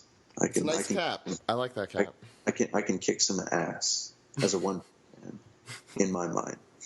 All right, so basically just going to talk about these other manya as it's going right here. I won't stop the video, but we've got the carpenter. The carpenter lives in the prefecture, over from me, and he was. I remember him from the previous audition. He was actually there last time, and he was in the same audition group as myself. Actually, it's a very funny coincidence, but both he and the manya that's introduced at the very end here, or at the very end. Both of them were in the same group as myself, and both of them got in this time. So I don't know. Maybe I just have that effect on people. But he's actually a carpenter, and his family has been carpenters for generations. And he's a huge Nami fan. He's very knowledgeable. He's memorized many of the pieces of like data and information that I have. But I think he probably knows a little bit more. And my saving grace here is that I know a lot more, like, you know, stuff that's hasn't been revealed yet or nobody else has found. But he's very good. Then we have the high school girl, and that's Watanabe-san, and she's a big Usopp fan.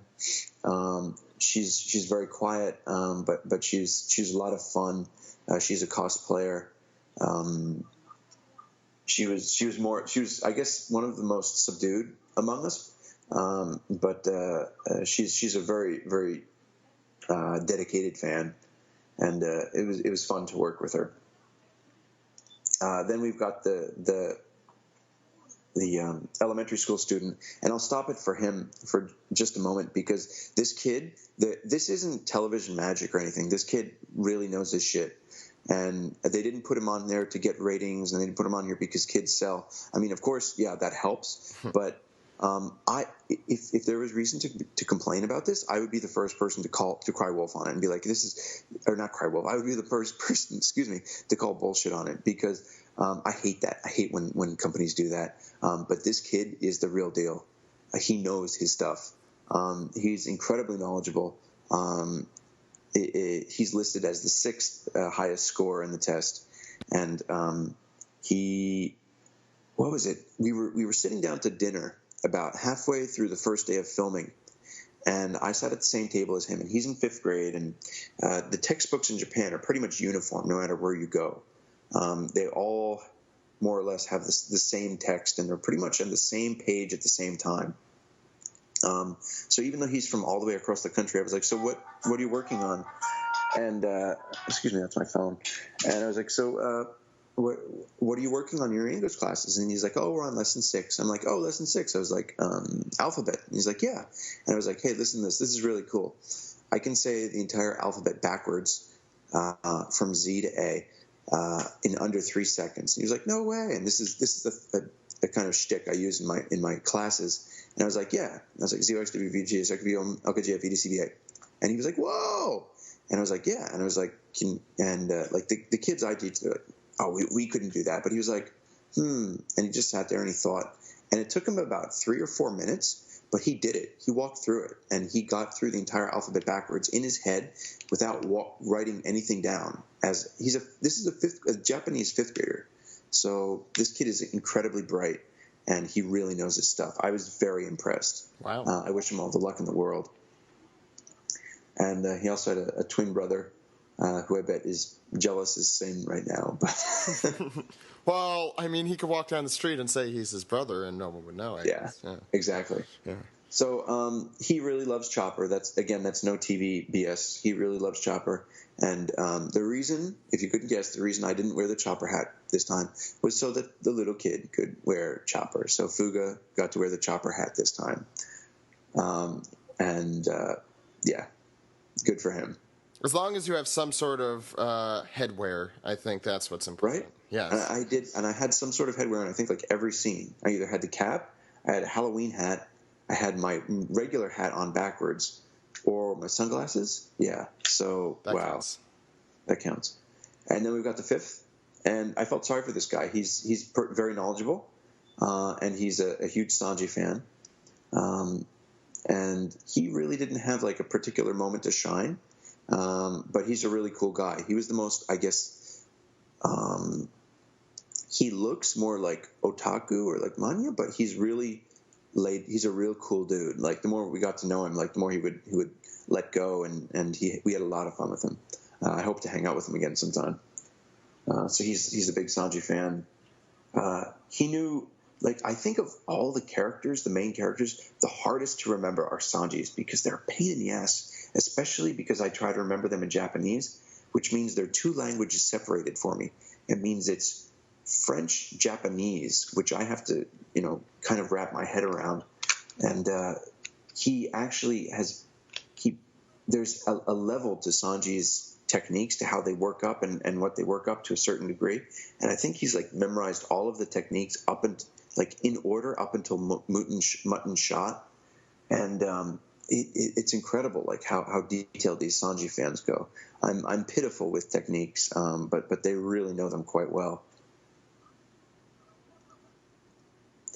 Then we've got the sixth member is, and this is another big guy. This guy is another one who probably has memorized more information than I have.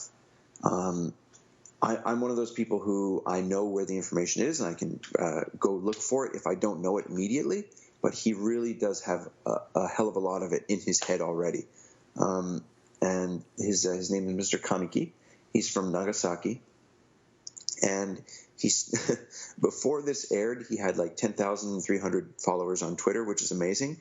And after this aired, he had an additional 10,000 followers. So yeah, he does a quiz. He does a nightly quiz every night at 7:00. He puts out a One Piece quiz, and they're pretty cool. Some of them are kind of annoying, but they're very cool. Sometimes you learn a lot from them, and he's not a bot, but he constantly posts like data, like One Piece data, like this character said this character's bounty is this, and I know the majority of them, but it's still kind of, so every once in a while you learn something, and especially from his harder quizzes. Anyway, he rented out the Sunny one evening, the Sunny Go, and he proposed to his wife there. She is not a One Piece fan, so I don't know how I would feel about that exactly. But his wife is also pregnant, and the due date for the baby is Luffy's birthday. So that's really cool. That works out. Yeah. And the seventh member is he's the other one I was talking about, who's also in the same group as me in the first audition round. The first time around for the first Hoko Tate. And he's 24. He's a factory worker. And he has a family. He has 2 children. And he actually, they're saying here that he bought a house for One Piece, for the sake of One Piece, for having a One Piece room.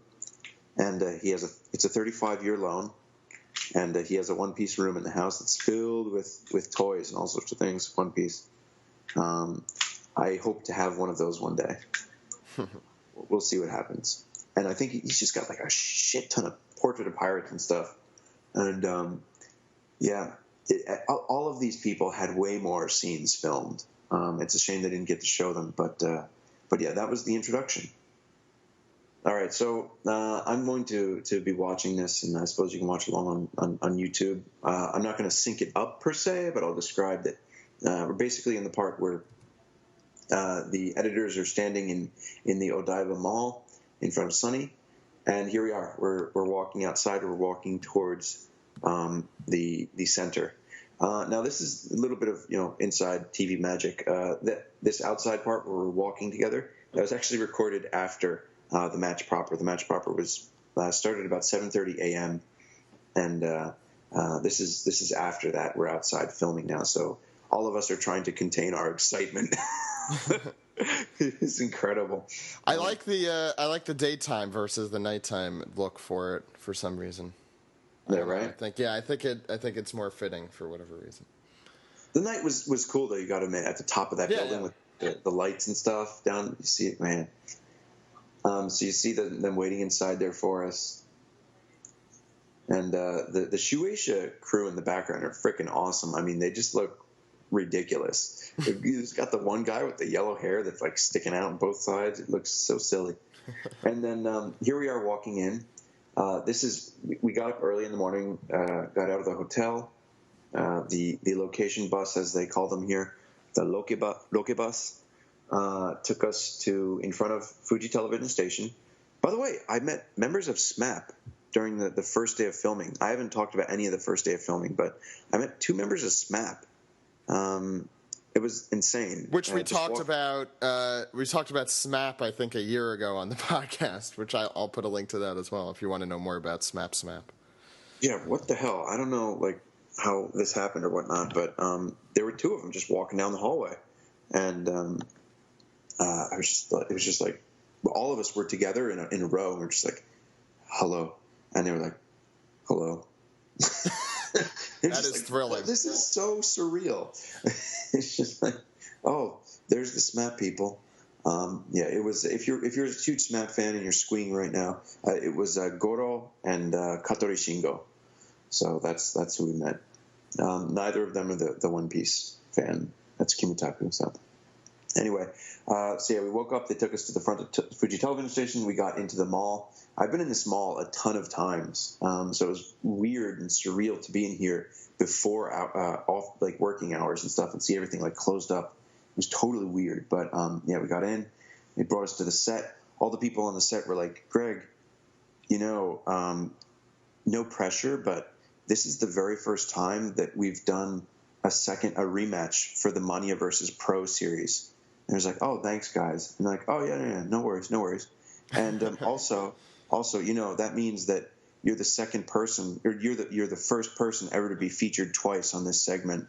But no pressure, just enjoy it, man. And it's like, oh, thanks, God, Of course, their tongue was planted firmly in cheek, but yeah, it was nice to see them again. The same staff people. The sad thing is that once it's over, like they don't give a crap about you. Like you'll email them and they'll just ignore it and whatever. But hey, such is showbiz, right? Mm-hmm. So they set us up. I went to the bathroom, did my hair, fixed my hair, put on my glasses, whatever. Obviously, my clothes are designed to look like Frankie. I did that. I coordinated myself, and I think it looks fabulous. But yeah, did that myself with the super T-shirt and the sunglasses. And they were like, "All right, you're up front." Their setting was that I was the captain of the team, having been there once. And even though I got second on the quiz, I basically gave them a crap ton of information, a ton of very useful information for the show. So they kind of saw that, respected that, and that reflected here. You see me actually leading everybody in, and that was really awesome. I was super excited about that. We've all got the X's on our hands. A little funny story about the X. I wrote it on the wrong part of my hand. So when I raised my left hand, it actually showed practically on the inside of my wrist. And this was moments before filming. I was like, shit! And I had to use my spit to wipe it off because there was no time to go to a bathroom, and then quickly rewrote it on. So that was done very last minute. I love the girls' T-shirt, the Usopp T-shirt with the fat Usopp and the Heracles, and they've got me leading the team with a greeting and meeting you guys for the second time, meeting you editors for the second time is an honor. I have to ask, who are the four people on the left this time? I hate to interrupt. No problem. Four people on the left, meaning commenting and stuff. Who are the commentators this time? It's obviously there's the show regulars. The two guests are, if you can see him next to me, I think is the dude with glasses that's on top. There are two people with glasses. It's the older gentleman. Mm-hmm. He's an actor. His name is Osugi Ren. He's a famous actor in Japan. Does a lot of Yakuza films. He's been in a lot of Takeshi films. The other is a female, not the AKB member, but the female rooting for us. I think her name is Kitano Ki, and she's been in a lot of progressively larger and larger roles recently. The rest of the guests are pretty much the same, but we only had 3 people rooting against us this time, so that was really neat. Wow! Pretty much everybody else is rooting for us, and the reasons for that was really cool. I think Steven covered some of them in Grand Line Gaming. He has some very astute observations in there. You should check that out if you haven't heard it. It's on Twitch, I believe. But we didn't cover that part of it per se. I'd like to if we had more time. But basically, that segment where they were speaking about us, their thoughts and comments about who would win and why. one of them, the team from Taka and Toshi, said that well, basically, the editors. The reason I'm cheering for the Mania this time and not the editors is because the editors gave them some help, like crazy ass questions, and they won with a ridiculous question, and yet they celebrated that much. He was like, "That's ridiculous." He's like, "So I'm rooting for the Mania now, and I hope they win." So they were really on our side. It was really nice to see everybody rooting for us. And then I said, like, it's an honor to meet you again, but this week we are super, so we won't lose. And basically quoting Frankie there, like this I don't know what he says in English, but like this week, this week is super or something, right? So basically quoted him there, and they got a kick out of that. I love that T-shirt; it's great. So Mr. Asada, basically the reigning champion, with that yellow-haired crazy guy behind him. I love it. So goofy looking with the glasses and stuff. You got to see it. If you're not seeing this, you got to see this guy. But Mr. Asada giving a very warm welcome to us. He says, he's very happy to meet us again. But he's going to go all out, and they're all going to fight to their best. And then they bring forth the message from Oda. And of course, you can see me like, oh. And here we go. And their bounties have raised, some a little bit more significantly than others, but obviously none of them very very big at all. Still, I think, what is it? I think the total bounty is still below Chopper. So very cute. Like kind of an in-joke from Oda there. And I guess to translate for this, One Piece Mania, let me know to all of the One Piece Mania, thank you for all gathering once again. Because of their victory last time, the editors of the team editor of past and present have their bounties have increased. From the right, it's 9, 10, 8, 6, 7, and 3. And don't hold back. And come on, you bastards. Do him. Let's kill him. Do him. Get him done. Kind of thing. And he added to this one little part. If you compare it to the message last time, to make it quote unquote stronger, going by Oda's standards, what he considers strong, powerful. The Yachimai na has a small katakana added to the end of it.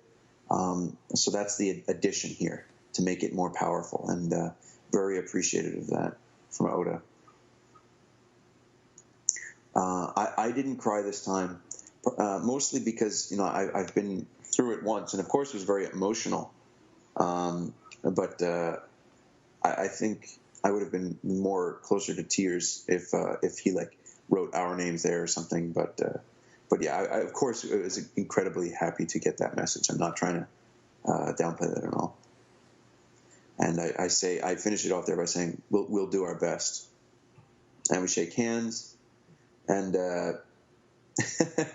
Mr. Habuta, who was the second editor of One Piece, he actually came over to me and he said, "By the way, Greg, we saw you on Shinkonsai Irashai, the newlywed program." We were on a newlywed program. He said, "We saw you." And he said, "We have a question about the newlywed program prepared for you." And I didn't know if he was kidding or not. But afterwards, when we finished, he said, "Too bad we didn't get to use the newlywed program-based question." And so I don't know if he really had one that was kind of based off it or playing off it or what. But that sounds kind of joking to me.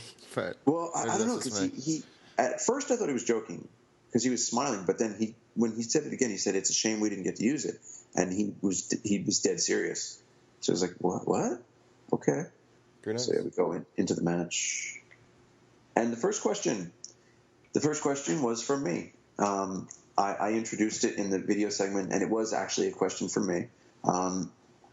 It's not exactly the question I wanted to ask, but it's close enough. I wanted to ask, what's the name of the store that Oda drew, because it's an actual store. Instead, they asked what prefecture, and it's the answer is Shirakawa-go, which is an area, right?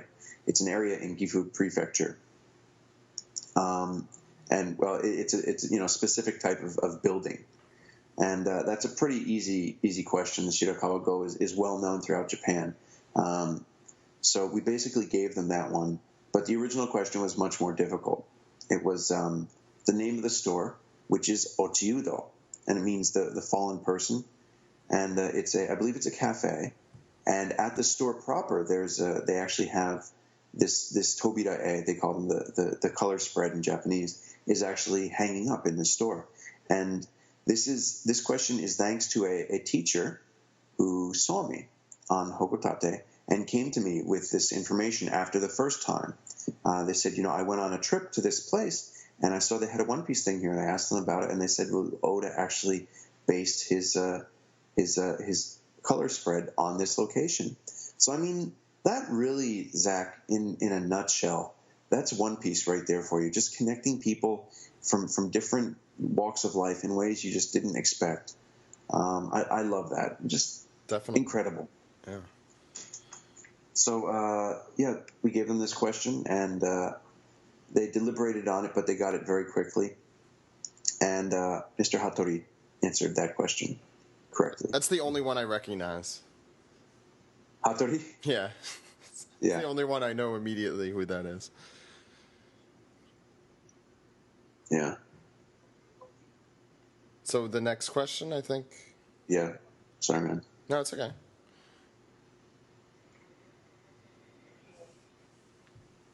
So yeah, evidently some background information on this is Oda was very kind of tight with his schedule, but he disappeared and then came back, and he didn't even know that Oda had disappeared, and he only found out later through a comment that said that I went to Shirakawa-go in Gifu Prefecture. He was like, wait a minute, when you were, did that happen during this time? And he was like, yeah. And so he only knew later about that Oda had left. So evidently Oda is subject to running away on whim as well. I didn't know that, but I guess he does get some R&R whenever he can.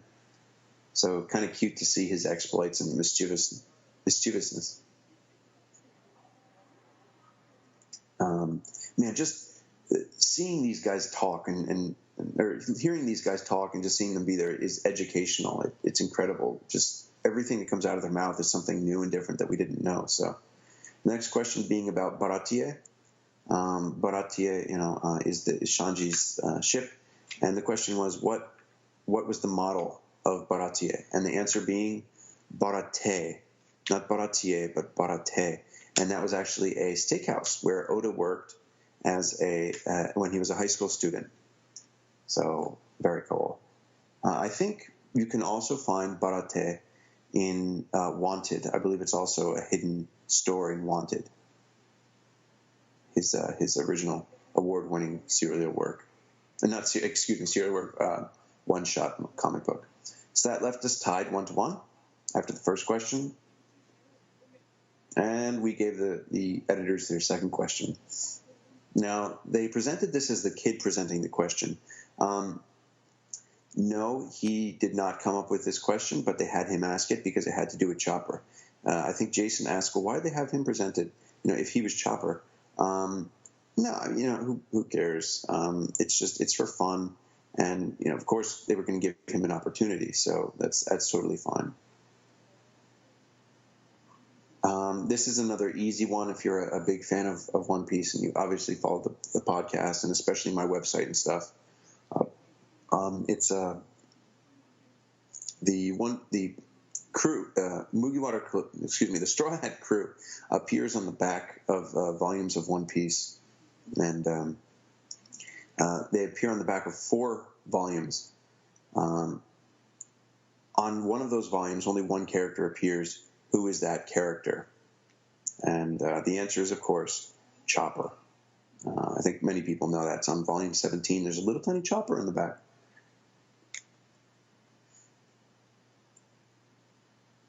Now, there's a cool story behind this one. When the editors were deliberating, if I thought personally that if any of the editors knew, it would be Hattori. Excuse me, it would be Isaka, who's the current editor, because he's been a fan since he was in elementary school. And this chopper thing, man, elementary school kids who I teach every day, they love that chopper thing. They're like, oh man, there's a Greg Sensei, did you know that there's a hidden chopper? I'm like, yeah, of course I know there's a hidden chopper. But they love that. So I figured he would be the one to know that. And when they got to deliberating, he turned around and you can tell when he turns around, he's befuddled. He's like, what? Oh man. And the rest of them too. And then Onishi speaks up. Onishi is the smaller guy with glasses. And they were all like, whoa, yeah, Onishi. They all exploded. It was hilarious. Because he was also the one last time who got the ace question correct about the ace figurine. So he's really been their saving grace here on 2 occasions now. And he answered Chopper. And of course that was correct. And they were all excited, and it was great. They were really happy for him. And they asked us, after you finish each round, they ask you your impressions and whatnot, and all of it's cut. Like I said, it's such a shame. But they asked me, they were like, Greg, how do you feel about this? And I was like, well, I thought if anybody was going to get this, to be Osaka, but I can't believe it was Onishi. And I guess it was just I didn't intend it to be funny, but just the way I said it, like everybody like exploded into laughter just because I made it seem like, yeah, who would expect Onishi to know this? So they all thought that was great and funny. And so then we go into the next question.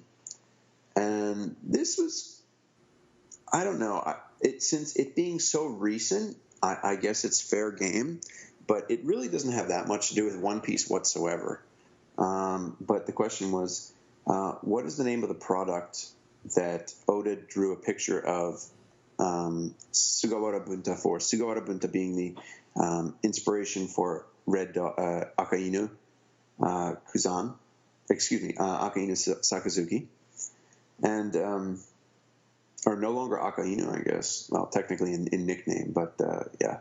Well, he might still be. I think Sengoku kept. Well, it's not the time to get into that. I don't know. Yeah. But what are we talking? Yeah. So, what was the name of the package that Oda drew an illustration for that he sells? And the simple answer is togarashi. Togarashi being chili, but they were looking for a specific answer, and technically, chili pepper in Japan is called shichimi, which means the 7 flavors. But the trick is this is called hachimi, or the 8 flavors, and they were trying to trick us with that. They were expecting us to say shichimi, but we correctly answered hachimi, and we got them. That was really cool. Then they actually got a comment from Sugawara Bunta, which is incredible. You don't know how important and popular this guy is, that they were able to get just a comment for him. Yeah, I was gonna say that was really awesome to see. I think definitely that was a total surprise and complete surprise. Really, really blown away by that they were able to get him for this. Very, very happy about that. And just again, little piece of background information. He recently wrote an article about Eiichiro Oda, and that was weird. A Japanese pronunciation for the English order. He recently wrote an article about Oda that it appeared in I forget what exactly the publication is, but it was most influential people.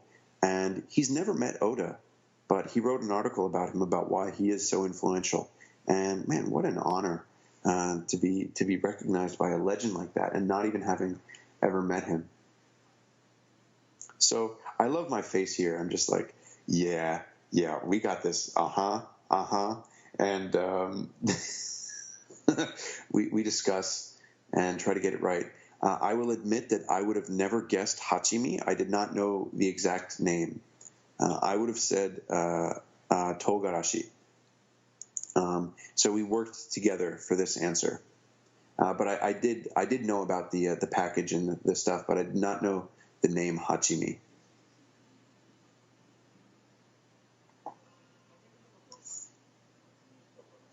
So we answer Hachimi Togarashi, and it's correct. Yay! So I was happy. You see me excited here, and the reason I'm so excited is because by this point we tied already by the second question our number of correct answers last time. So that was an amazing moment.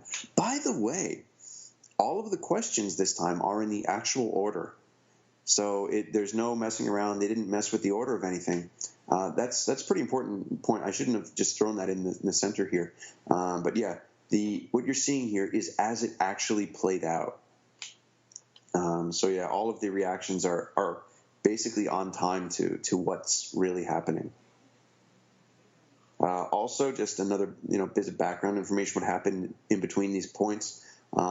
They gave the Shoya-kun is his name. They gave him a pack of the Hachimi as a congratulations. So on the spot. So that was really neat.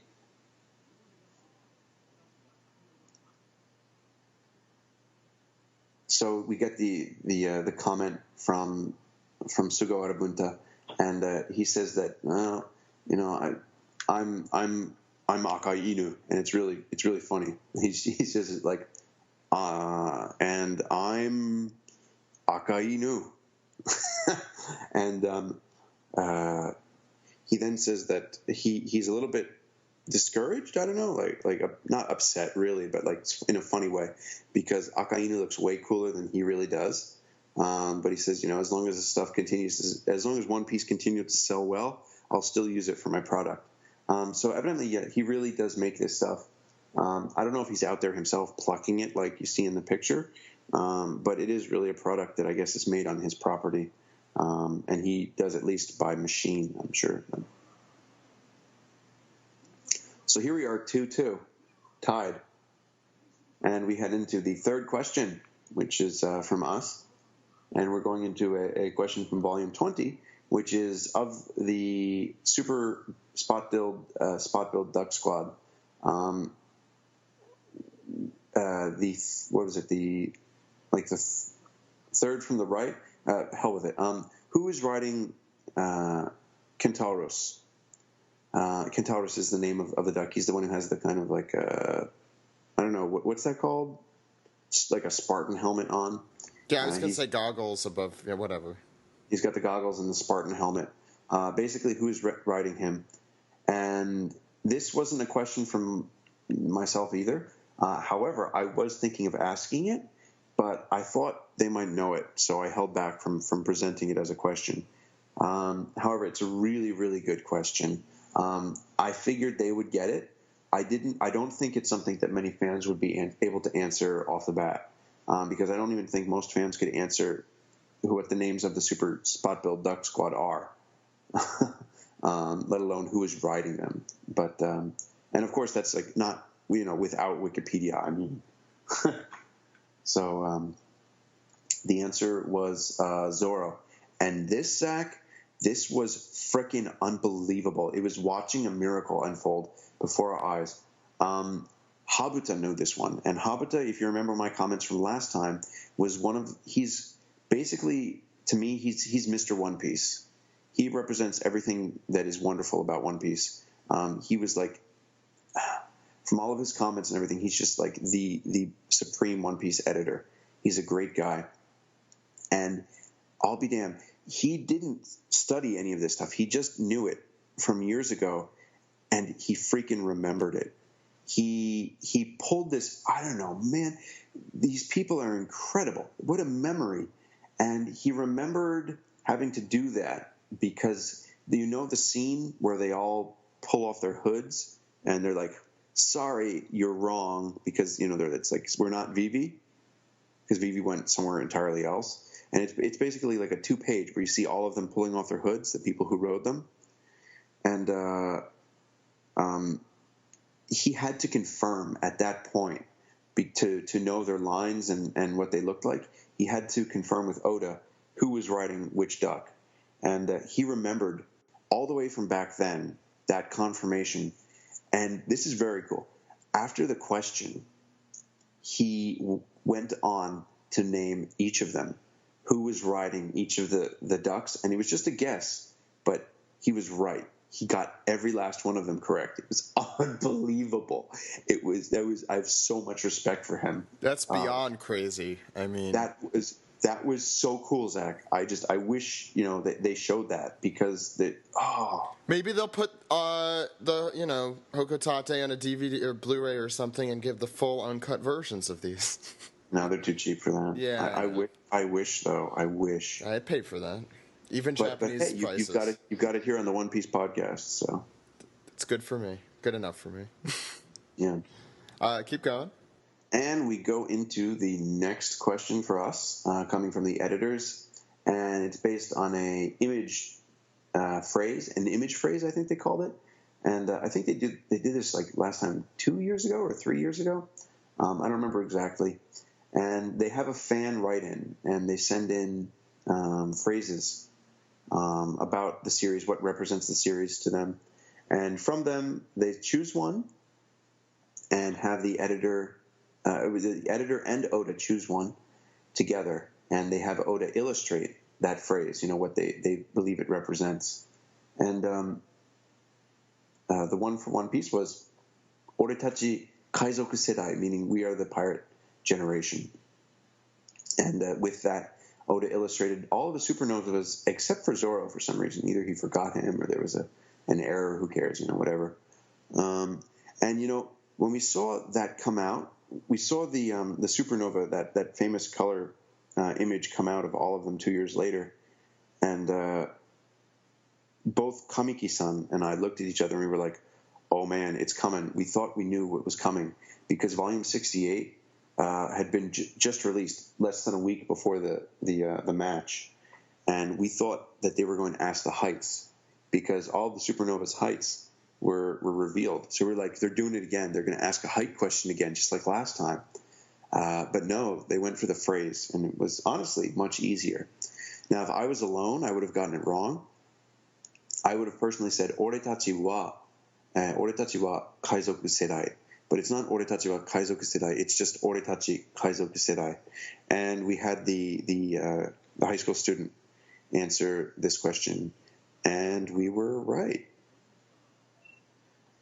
Now, at this point, you see me, when we get this right, you see me go nuts. I go a little bit, like, ecstatic. I think, you see me? I don't know. Let's check it out here.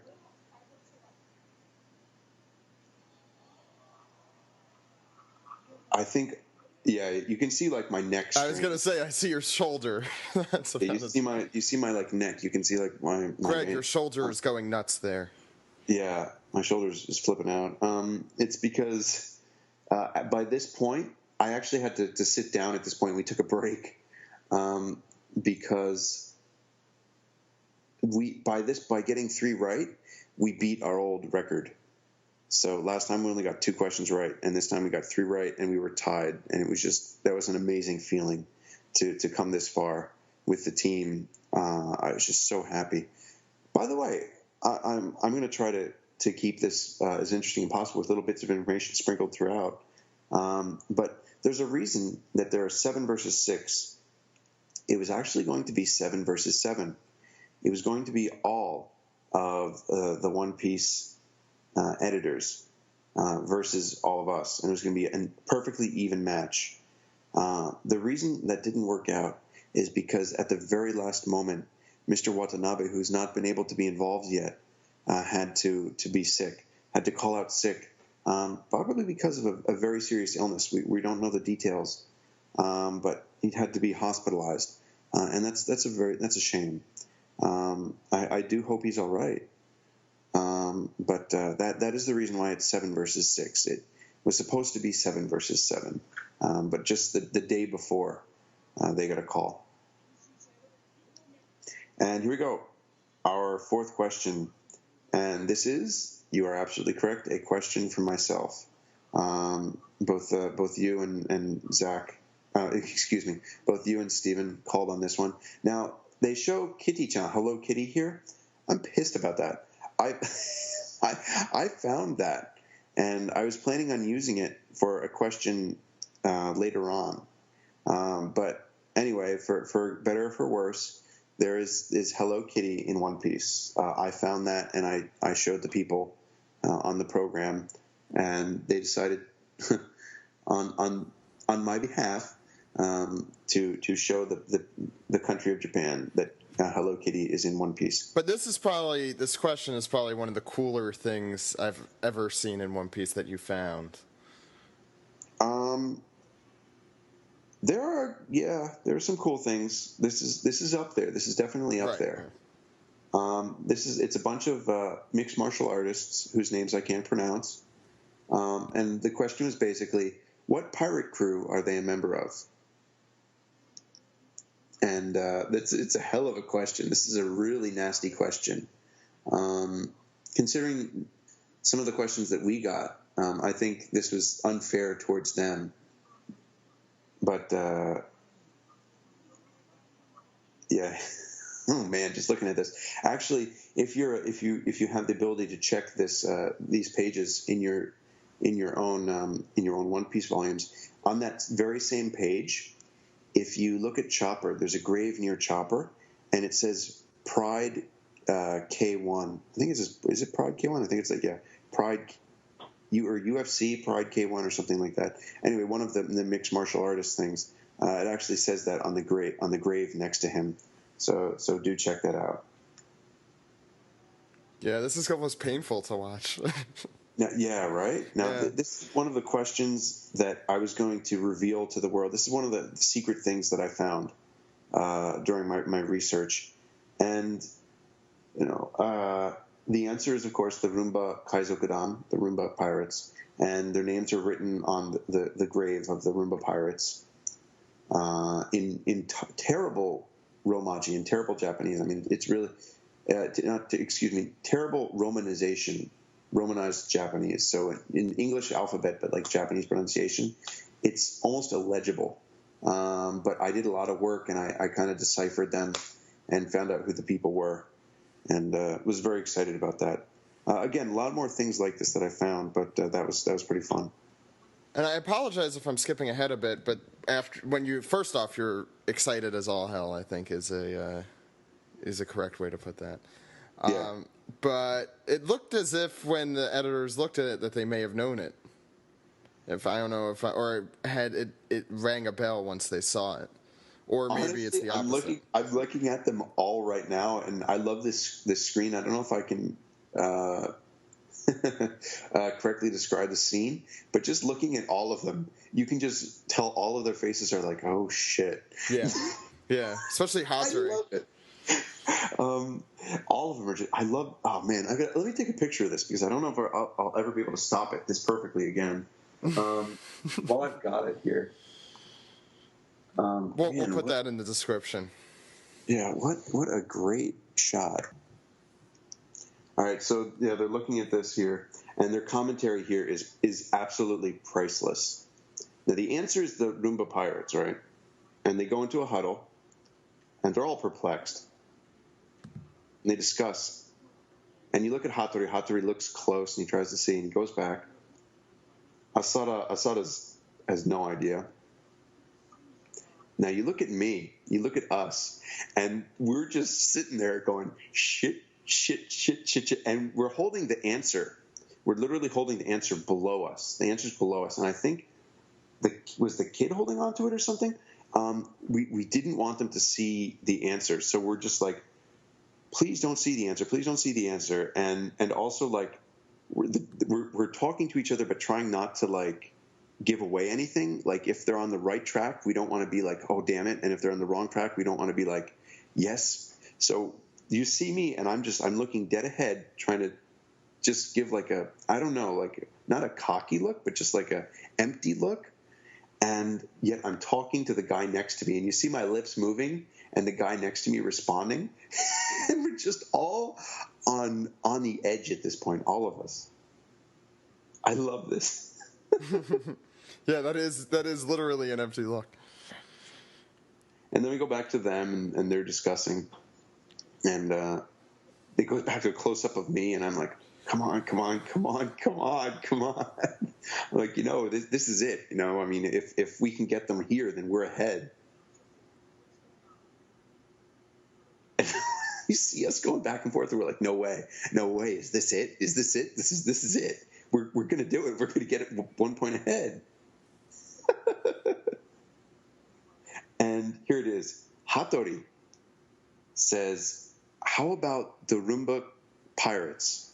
Hattori comes out of it. Hattori says, how about the Roomba pirates?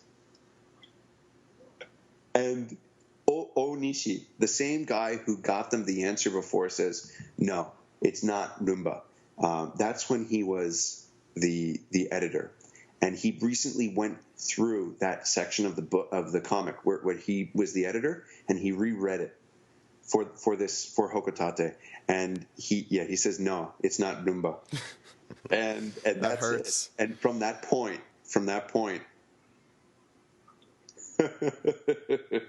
now we didn't hear that them actually say that, but Kawanishi is the one who Kawashima, I'm sorry, is the one who responds, and he says, yeah, Foxy pirates. And we don't react. All right, we're not supposed to react until the buzzer goes off, and so we just sit there and we give them blank stares, and inside all of us are going, yeah, motherfucker, yeah. But we're just standing there like cool, calm, collected, trying to give them empty looks, and boo boo, and just we explode. You look at me, you can see the back of my throat. I open my mouth so yeah, man. Oh, it's great. Oh no, I don't explode yet. My face is red, but now the reason Roomba Janyappa, the reason Hattori punches him is because he says, look, it was Roomba.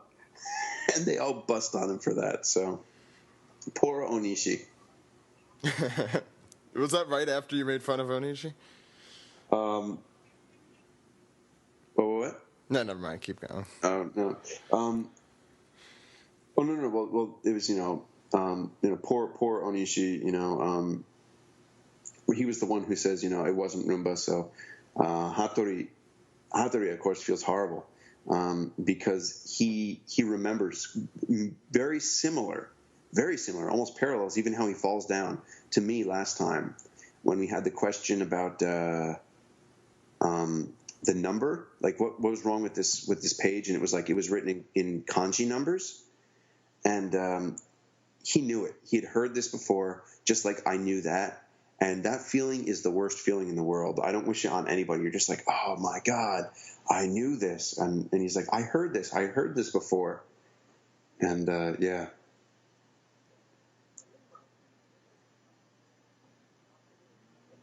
They also, was it this point they spoke about it? Yeah, it was at this point that they spoke about it, that Oda doesn't actually write all of those little letters, all those little alphabets and messages and things. Sometimes it's the staff. Sometimes it's Oda, and sometimes it's the assistants. So it's a little bit difficult to tell which is which.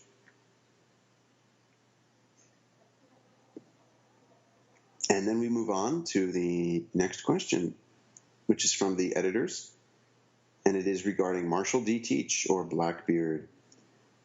And it was in the scene where he declares a certain region his territory, in the scene where he being Whitebeard, in the scene where Whitebeard declares his territory, Blackbeard is seen holding a certain kind of weapon.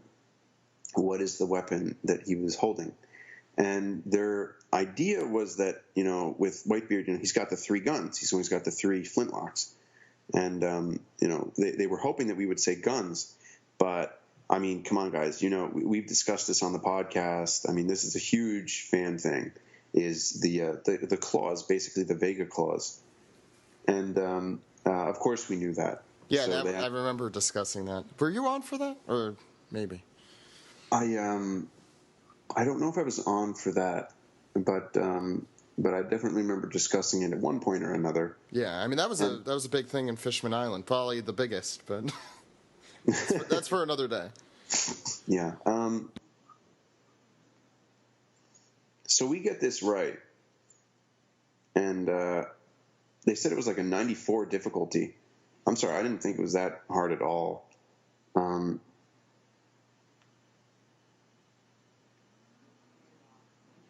You see us discussing this, and of course, I go in right away like, yeah, it's the claw, right? And I was like, I know it's a claw, but what do we say specifically? And they're like, I think we should say kagizume. And they're like, all right, so we'll go with kagizume. And then the director asked us to have the kid answer it. So we had the kid answer. So he answers. And this is great. Steven noticed this. This is awesome. The kid never fully turns around, and they're all like congratulating him, and I go for like a high five, just because I always give my students high fives and stuff. And the kid totally doesn't see me, and I totally get blown off. I don't know how you didn't notice that. I was going to say something. You're totally left hanging there for like a good minute, it looks like. Yeah, and it's so embarrassing. And when I was there, I was like, this isn't going to end well. And I was like, turn around, kid, turn around, kid. You're not turning around. You're not turning around. Okay, you're facing front. I'm going to look like an idiot. And I was like, but who cares? I knew that was going to be hilarious on air. So that will be a source of comedy, I'm sure. If any of our listeners meet Greg, don't leave him hanging. Please don't. So at this point, we are officially ahead. And that was a great moment. I thought the last question was evil as hell, but the next one I think is so much more evil. Zach, you got to tell me, did you know about this one? This one I didn't. The last one I Oh shit. No, really? I don't think I personally did. I mean, maybe Jason or I don't know who else. I thought I had mentioned this to you at one point. You may have, and I may have just yes, but believe forgotten. it or not, folks, amongst the podcast crew, we do discuss super secret stuff. Yes. Wow. Okay. All right.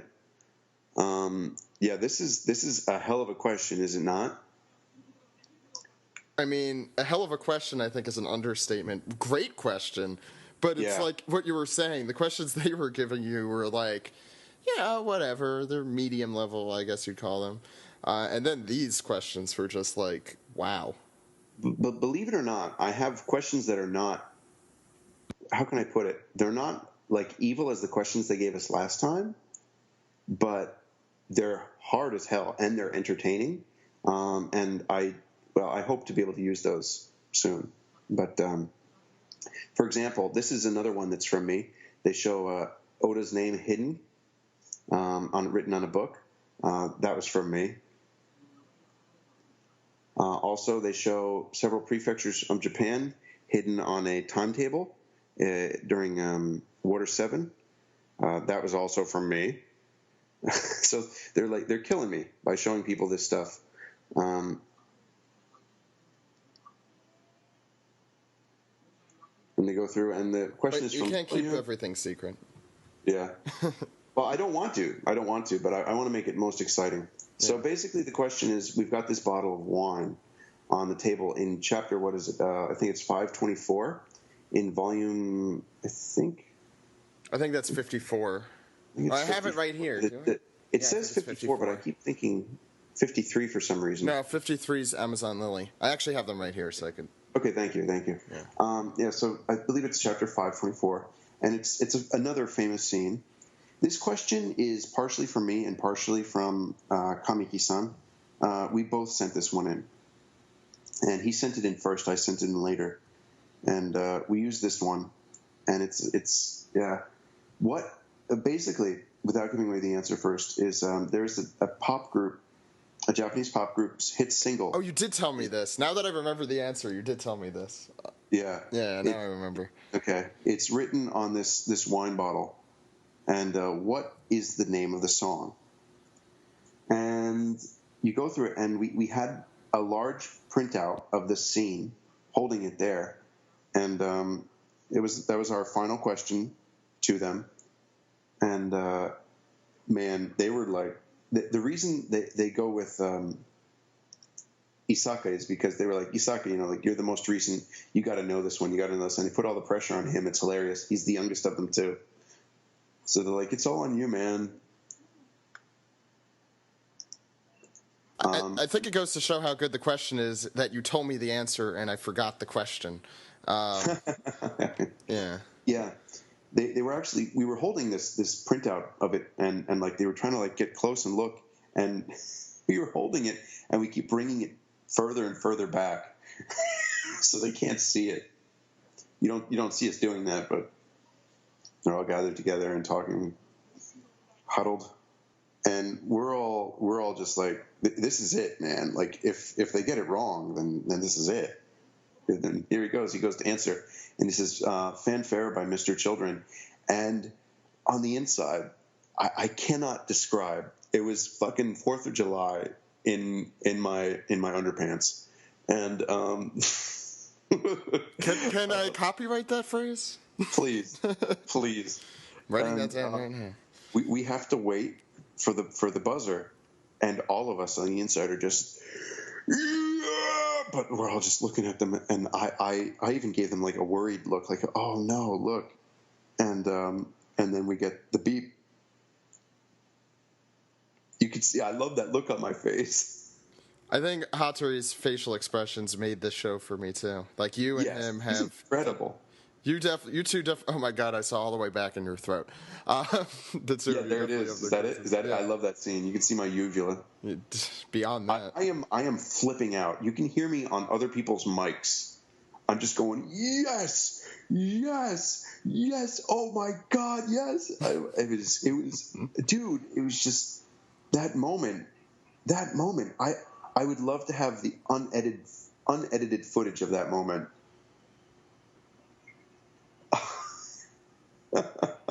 Well, you kind of were crying there at the end. Yeah. Maybe I'm a little ahead of you. Yeah. I love this. They come to look at it again at the end, and the answer is the answer is not just written there. You have to turn the picture upside down, and then it's written in incredibly tiny Japanese, and the answer is Poridizumu. Poridizumu is a kind of a techno dance. I don't know if it's techno, but it's a dance pop song by a group called Perfume. And Oda loves Perfume. They're one of their, I guess, producers or directors, whatever, is the one who wrote, what's the name of the theme of the One Piece exhibition? It escapes my mind at the moment. I could look it up if you want to give me a minute, but you could keep talking. Yeah, that's not that important. But you know what I mean. You guys know what I'm talking about. It's very cool. It escapes me at the moment, but he's the fellow who wrote that. So Oda's a fan of him, and of course Perfume. He loves him, and yeah, it was Poridizumu.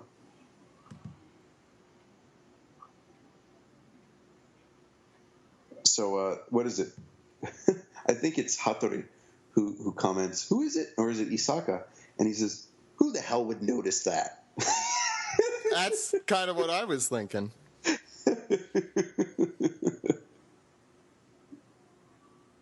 Well, we got him. We got him. Oh man, that was amazing. Ah, incredible. And yep, the other I'm crying a little bit. It wouldn't be a show with Greg if you weren't crying. Man, how many. I never thought I'd get to do this again, man. Last time I thought like that was it. This is my one chance, and I didn't blow it because I enjoyed it. I had no regrets about it, and it was an amazing opportunity. But I thought that was it, and then to be standing here a second time, and then to win again was just, I'm telling you, man, and to all listeners, just amazing moment. And we thanked them at the end there, and they were honored, to do battle with us, and they gave us some very respectful words. And You could see the tears coming down at the end. And I say, I really don't know how to express, my I don't know how to put my feelings into words right now. But I just want to say that I thank you, all of you, from the bottom of my heart. Thank you so much. And that's what I said. And he says at the end, I think Jason might have misheard this. He doesn't say mata ne or anything. He says manga te ii desu ne, and it's manga's a wonderful thing. And he couldn't be more right. And then we meet, and we greet at the end and do the final thank you kind of handshakes. And man, just an opportunity to get to talk to these people and see these people again. Unreal. So now I'm just going to talk from the top of my head about a few other things, and then we'll wrap up. But at the end there, I was able to talk with Isaka, the current manga editor, and he said, do you know anybody from Kochi? And what the heck? We were just talking about Kochi on the podcast, weren't we? Somebody was talking about Kochi. You guys? Yeah, we were when we went through the volume 68 SBS. I think, was that the least SBS prefecture? Okay. Was that the one? Yeah, that was it. He was like, "Do you know anybody in Kochi Prefecture?" And I was like, "Yeah." And he was like, "Because I have a friend, an acquaintance, who says they know you from a youth exchange." I'll be freaking damned. It was one of the people I know from Rotary Youth Exchange, which I did when I was just out of high school. One of the I don't know who they are yet, but somebody that we either hosted or somebody whose house I stayed at is a friend of his. So, man, small world. Lost is real, evidently. Wow, 6 degrees, yeah. Which person was this that knew your friend? Sorry, I missed that. Isaka, the current manga editor.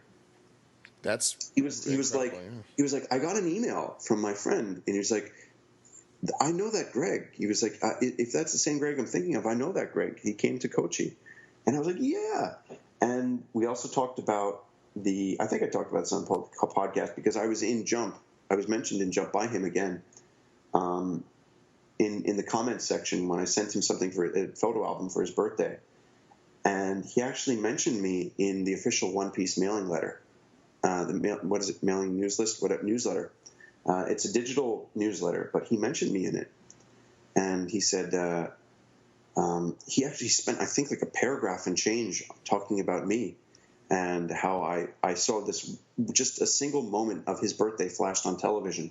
And from that, I learned his birthday and sent him some stuff.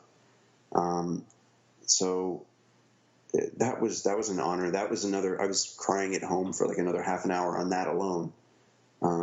Because I mean that's just some incredible. I mean, if you listen to our Facebook or you read our Facebook page, you know all about it. I translated it for everyone. You can go check it out there.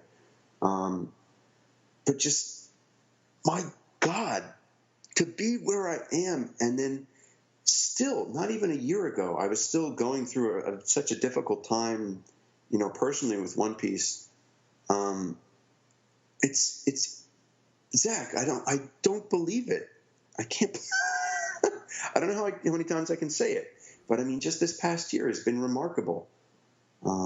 Just lucky to be supported by so many friends and fans and things, and people I've met through this.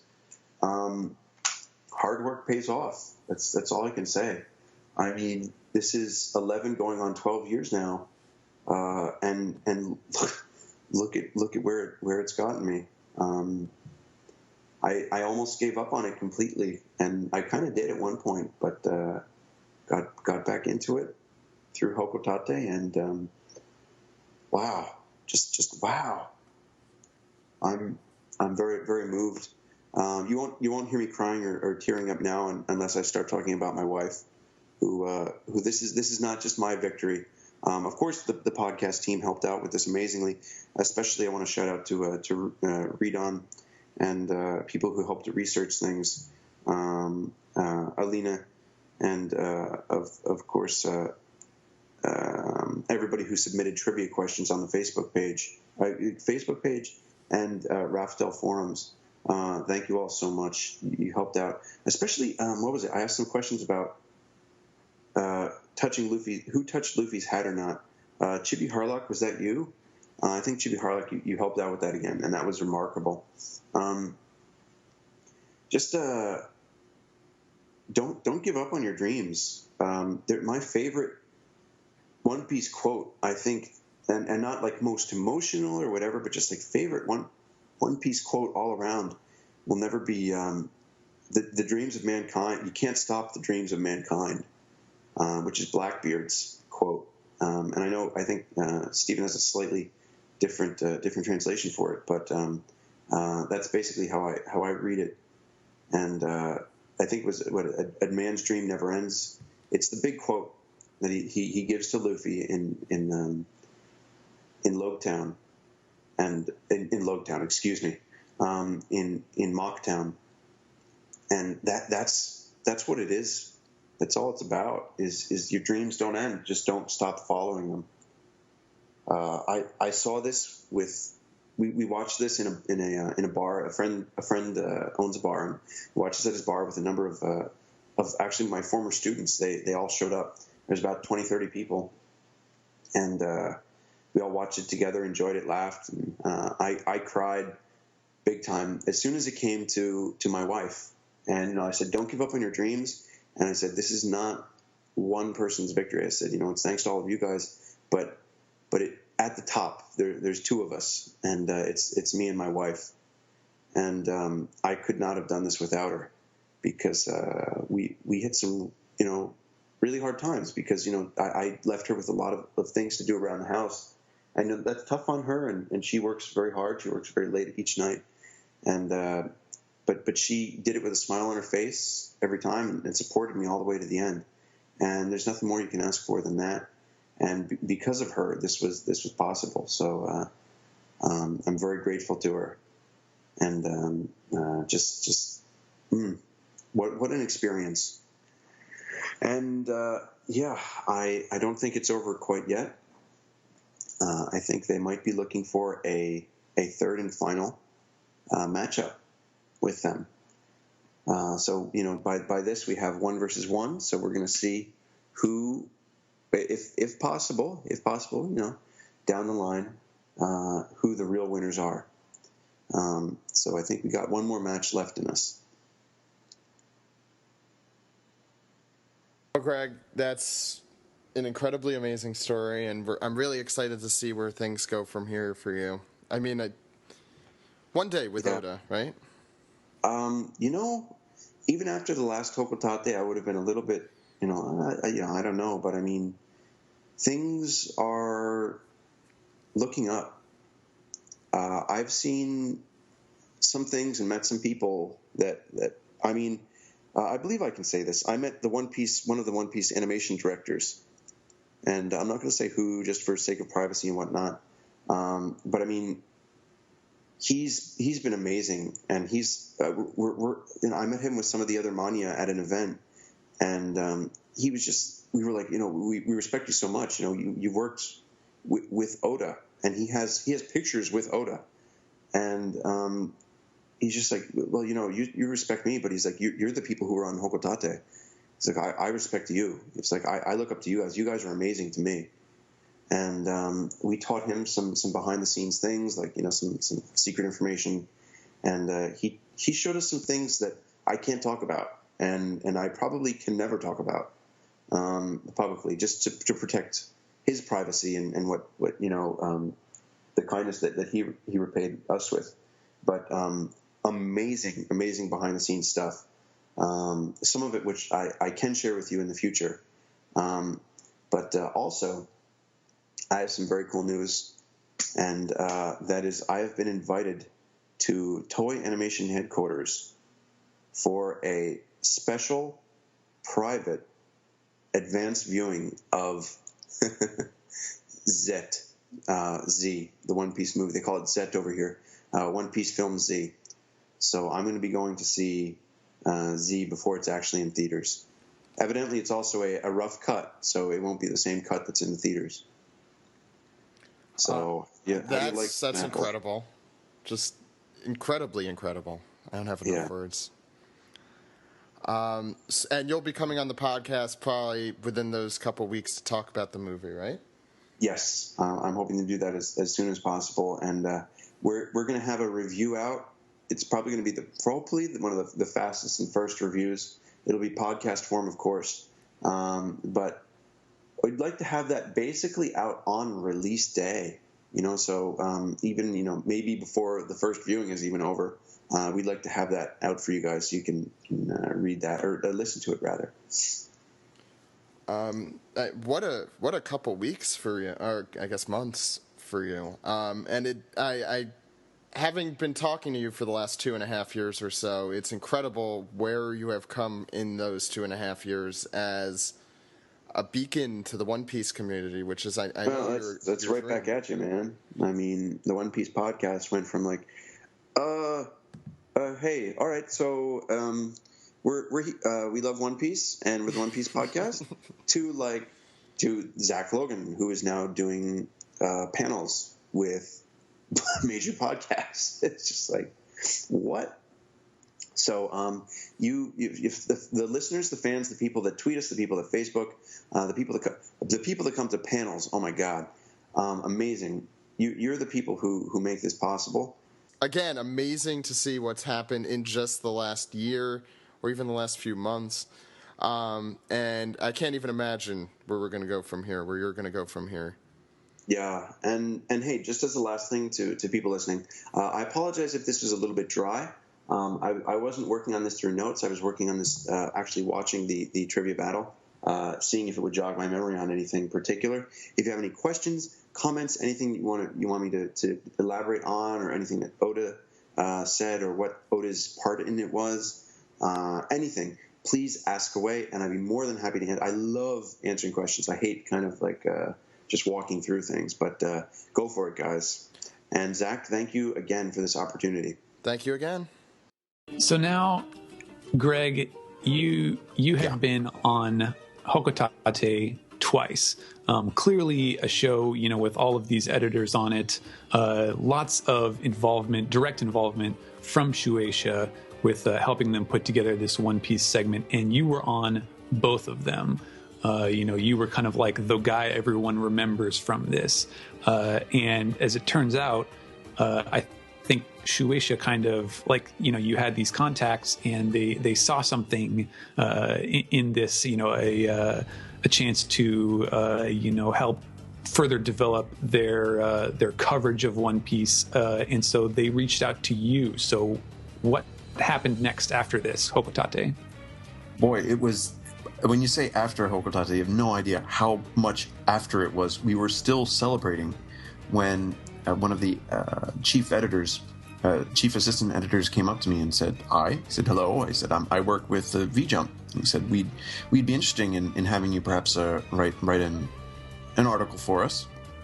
Would you be interested in that? And I go, oh, wow, that'd be really cool.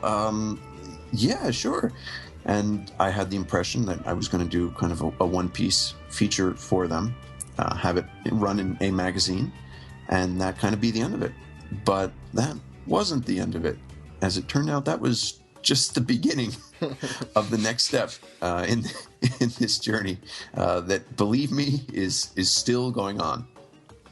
So why don't we hear what the next stage was?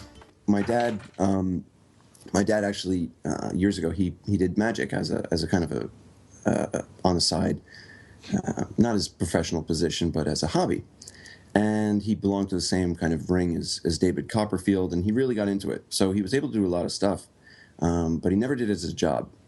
But it turns out that Muhammad Ali actually was into magic. Is that like the Alliance of Magicians? Yeah, what is it? It's the International Brotherhood of Magicians. This is the actual name. So he got involved in that, and growing up, he taught me a number of tricks. So I, kept those with me through the years, and I've used them at parties and drinking things and all sorts of wonderful events as just kind of something to entertain people when I've got a little bit of the spirits in me. And so I said, at that time, he met Muhammad Ali at his training camp, and Muhammad Ali was actually into magic, and he was brought there to perform for him. And I figured just today I wanted to do, kind of following in my father's footsteps kind of thing, do something for you. And they're like, oh, that's cool. All right, yeah. And everybody's really getting into it. And so I said, all right, I have 3 ropes. And I went into this, it's called The Professor's Nightmare. Check it out on YouTube. It's a really, really fun rope routine. And I went through it. Started going, here are 3 ropes. And you go through them and you say, here's a small rope, a medium rope, and a long rope. Oh, I have seen this one. You have seen this one? Yeah. And, all right. Yeah. And you go in and you grab, you say, all right, well, unfortunately, I can't use them this way. So you bring the short rope up to the short rope, you meet the ends, you bring the medium rope up to the medium, and then you bring the long rope end up to the long rope end, and you meet them. And you grab both ropes, or you grab all 3 ropes in both hands, and you leave a space in the middle where they're dangling or between your hands, just kind of looped down there. And you say, all right, okay, now blow on this. So I brought it up to him, and I said, okay, blow in the center there. And he goes, whew. I go, oh, thank you very much. Right. And he said, well, thanks to that, we now have some magic in these ropes. And then I said, but we need a little bit more magic. And I said, now, and I went over to Isaka, and I said, Isaka, I said, can you please blow on these ropes too? And he goes, whew. He blows on, and I go, whoa. And, I standing, the ropes are between him and myself. And I go, oh, you stink, Isaka. And your breath smells. And everybody starts cracking up. Because he's like basically the youngest one in the room, and he's still new to the business. Speaking from of course everyone else that was there. So I said, but what? I said, your breath does stink, but it's okay. I think we got enough magic in here. And of course all this is in Japanese. So I pull the ropes and I go, okay, here we go. And you pull the ropes, and all 3 ropes that were different sizes become the same size. And everybody's like, what? And I was like, yeah. And then you do a count. And this is the cool part, because if you just do it, then everybody's like, well, okay, all right. You obviously did something to him. But you do the count, and that's the cool part. And I can't give away the trick. If you're interested, check it out on YouTube. And you pull out 1, 2, 3 ropes, and you count them out separately. And that's the part where everybody's like, whoa, awesome. And, applause. Everybody's like, yeah. And after that, I bring up both ropes, and I bunch them in my hand, and I say, well, this is the part where everybody says, bring the ropes back to normal size. And I say, but I can't do that. And the joke behind that is it works in Japanese a little bit better, but that's the part where everybody believes that you can't bring them back because you physically switched out the ropes, you've done something. They think it's like a part of the magic thing. And that's when you blow their minds, when you actually reveal that you haven't switched anything, and you go, because I only have this, and you literally pull out of your hands the short rope, the medium rope, and the long rope. And it's an awesome routine. And everybody was just applauding and like, yeah, more. They loved it. And the best part, though, was at the very end when Oda said, oh, man, my breath is awesome. And everybody cracked up. Oh, that's great.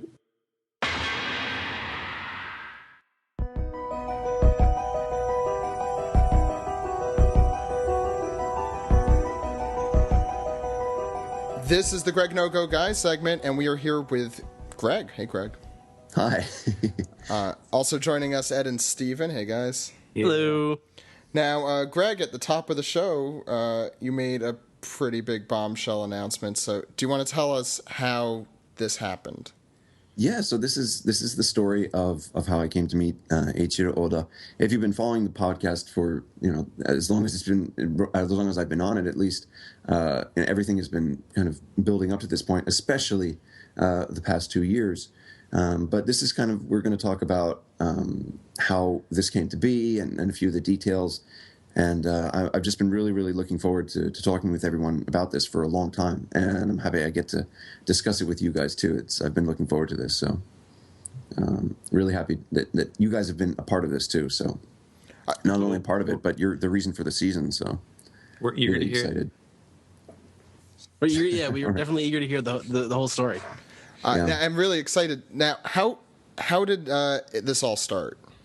Thanks. It started in September, this past September. Shueisha came to my house, specifically my editor and his editor and cameraman and the person who basically writes my articles.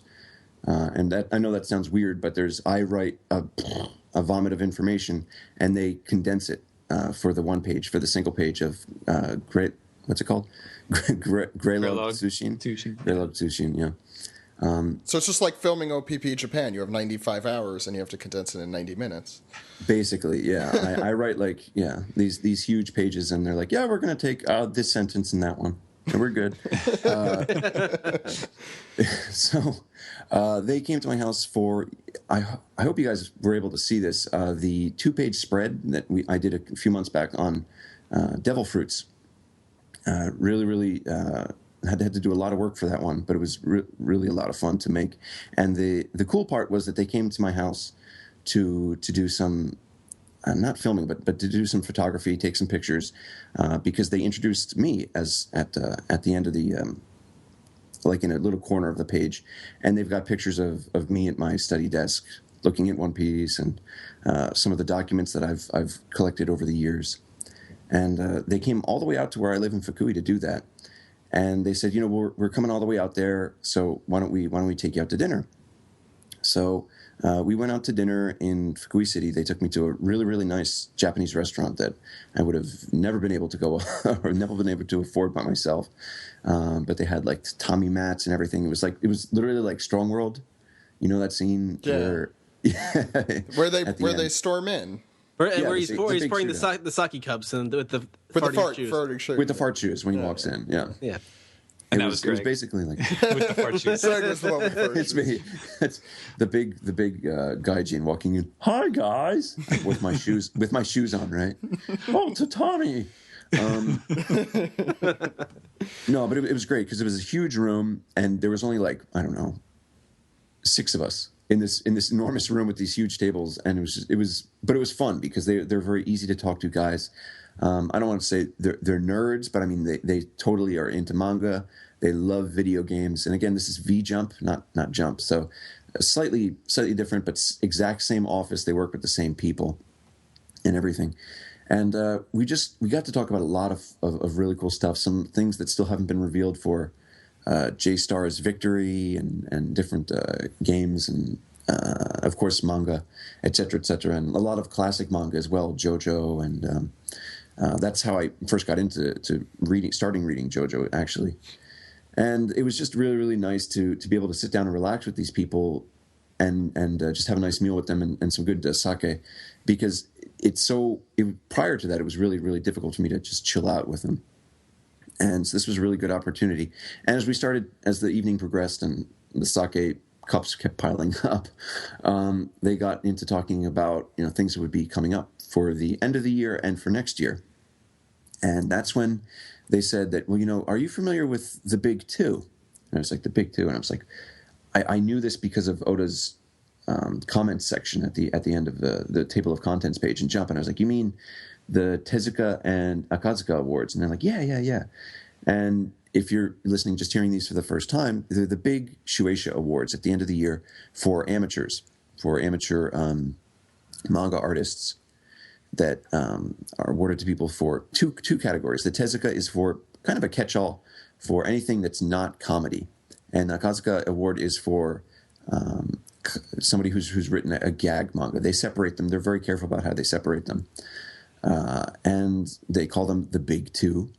And they said, we would like to invite you to the Big Two Awards, since you've been a big part of V Jump, and we have a lot of things that we'd like to ask of you from here on out. And I said, Art, are you kidding me?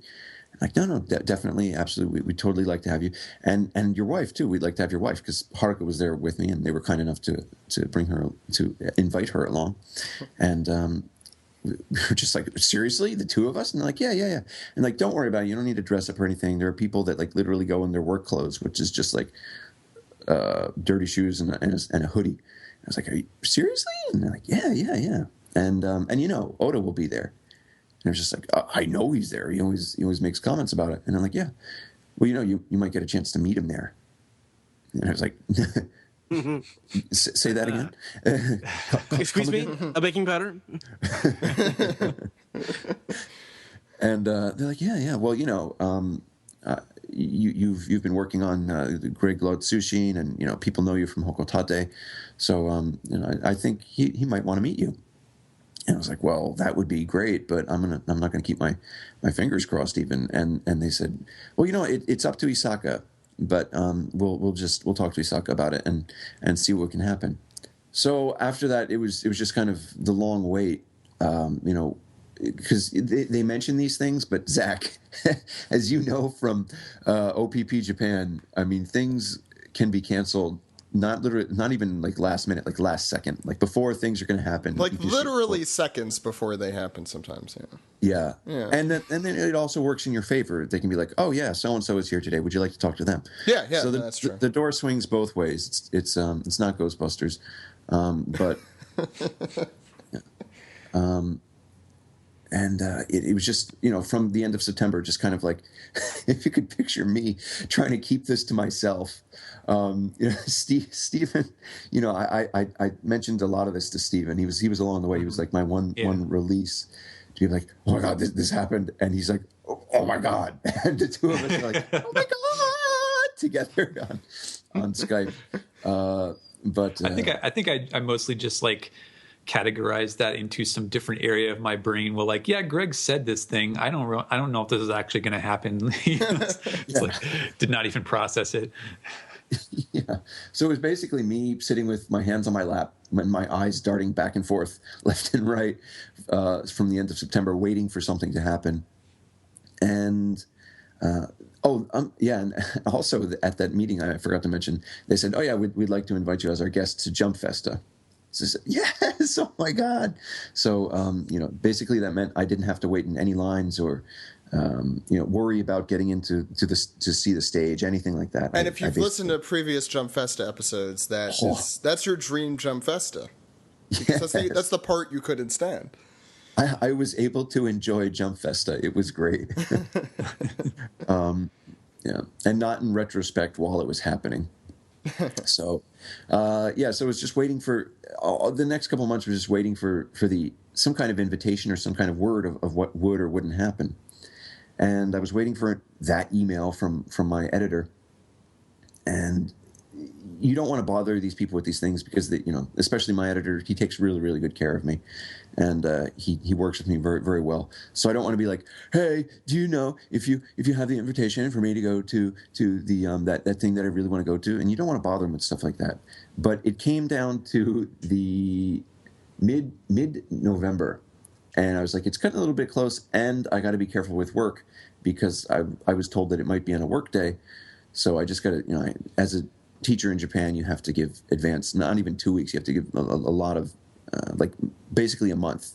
So I came to him and I said, look, I apologize for bothering you with this, but I really need to know, will I be able to go to the Big 2 Awards?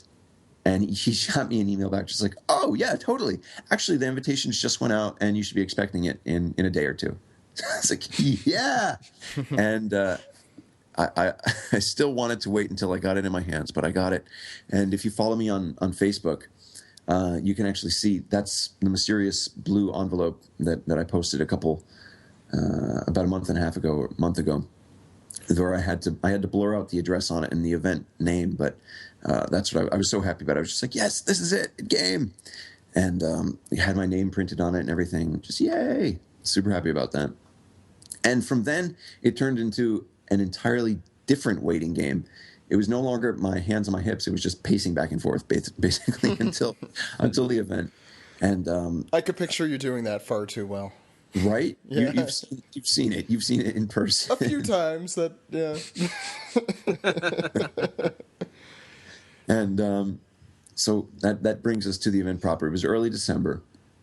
And it happened at a glitzy kind of hotel in Tokyo, and they weren't able to cover transportation. I mean, it's an award show. That would be really, really shitty of me to ask for transportation. So I took 2 days off of school, and Haruka took off 2 days of work because Haruka, she's super into Disneyland, and like that's her thing, is like Disney, Mickey Mouse, Minnie Mouse. She loves all that stuff, but she does read One Piece every week with me.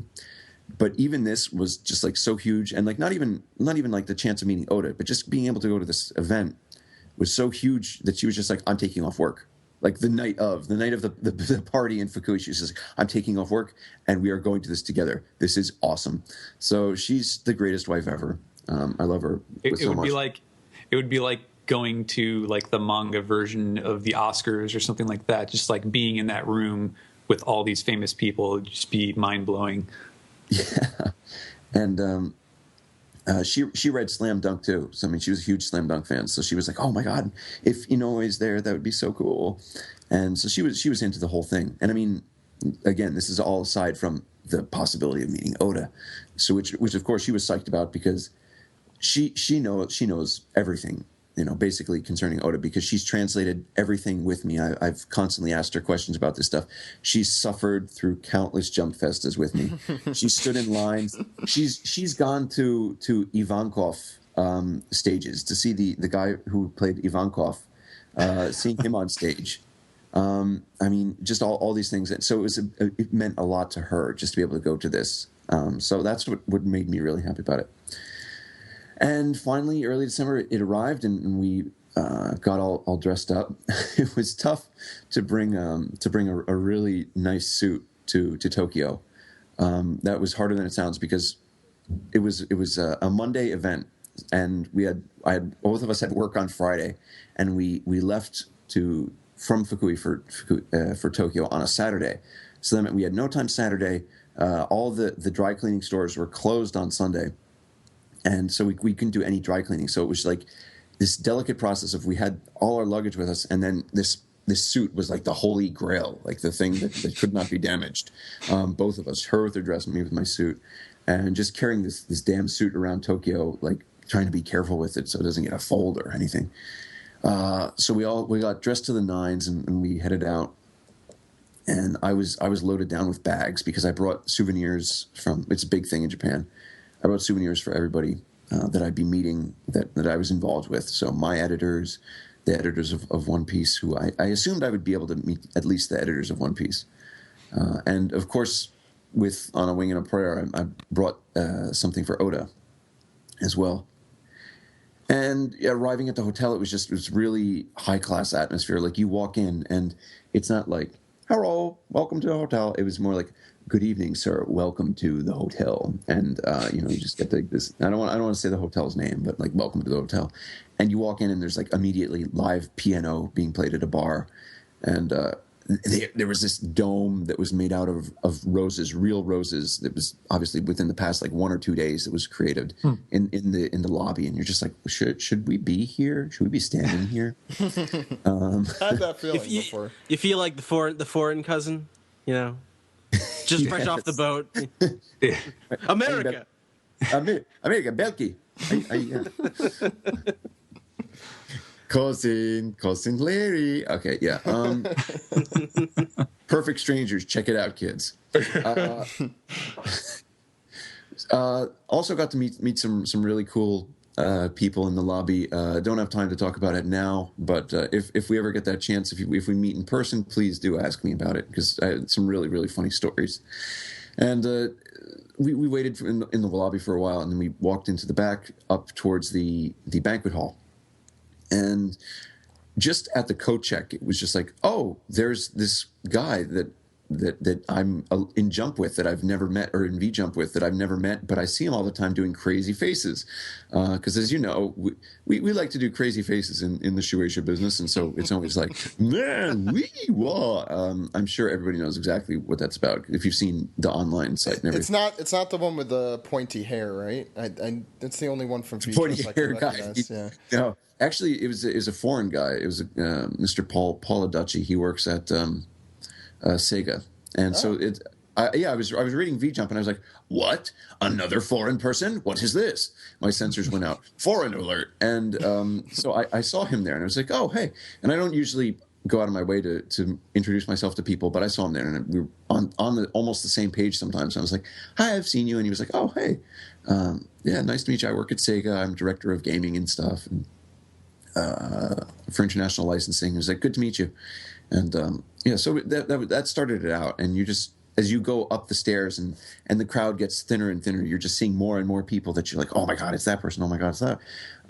But unfortunately for me, and for I guess many of the like people who are like Steven, who are super, super into manga, might know some of the authors' faces.